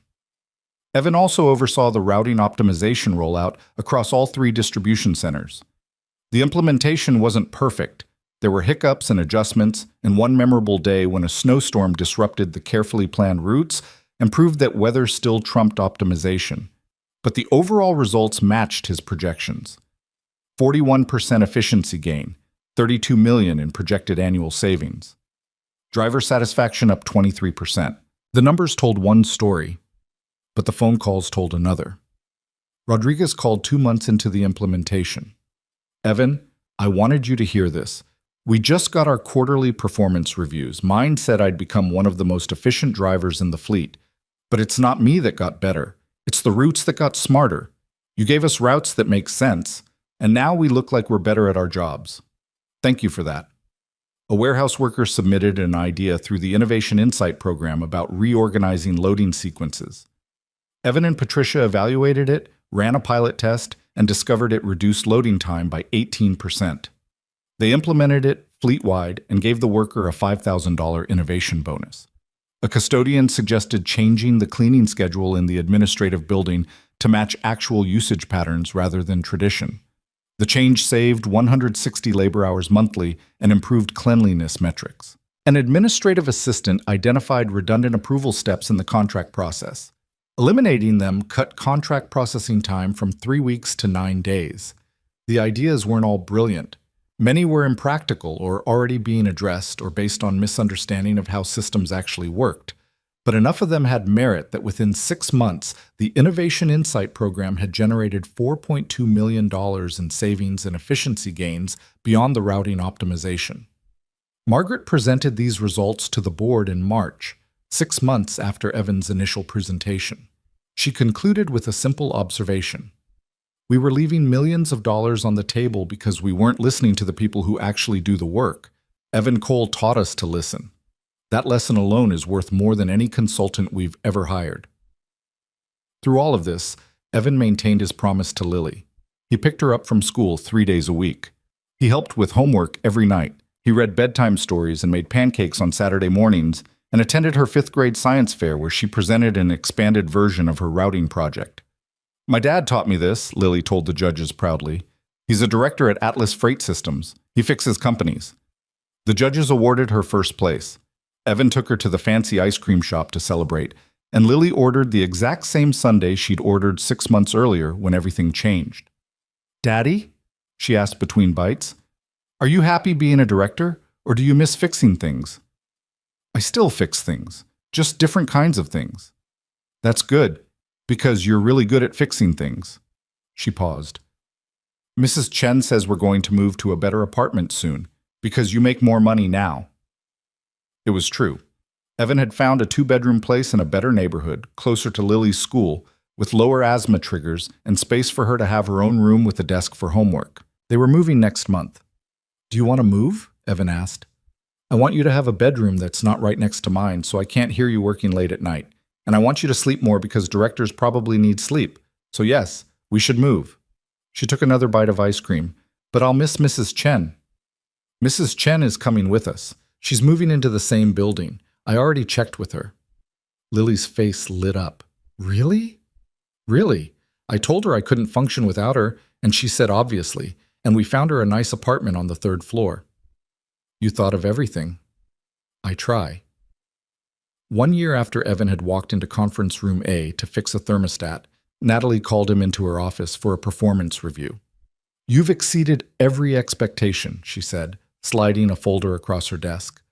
"The routing optimization is saving us $34 million annually. The Innovation Insight Program has generated over $8 million in additional savings. Employee satisfaction is up across all measured categories. The board is extremely pleased."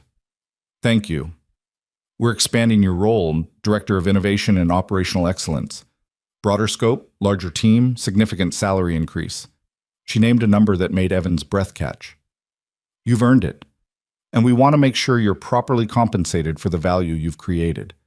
Evan thought about the maintenance uniform hanging in his closet at home, cleaned and pressed, but no longer needed. Thought about the toolbox still sitting in his office because he couldn't quite let it go. Thought about the journey from invisible to indispensable. "Can I ask you something?" he said. "Why did you listen to me that first day, really? You could have dismissed me like everyone else expected." Natalie considered the question carefully. "Because you reminded me of my father.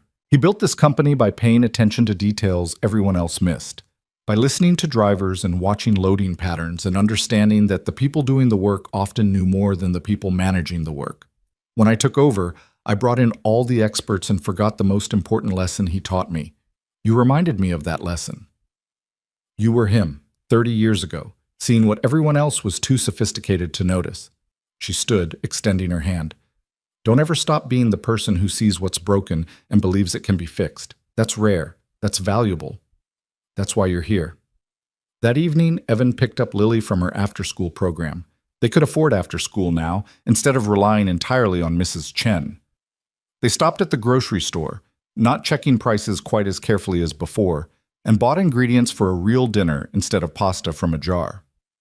At home, while Lily did homework at their kitchen table, Evan started cooking. Mrs. Chen knocked on the door around 6, letting herself in without waiting for an answer. "I brought dessert," she announced, setting down a pie. "And I have news. My grandson got accepted to engineering school. He wants to study logistics optimization. Because of you." "Because of me?" I told him about the maintenance worker who saved a company. He said if you could do it without finishing your degree, he could definitely do it with one. You inspired him. She settled into a chair next to Lily. You're inspiring a lot of people, Evan, whether you know it or not.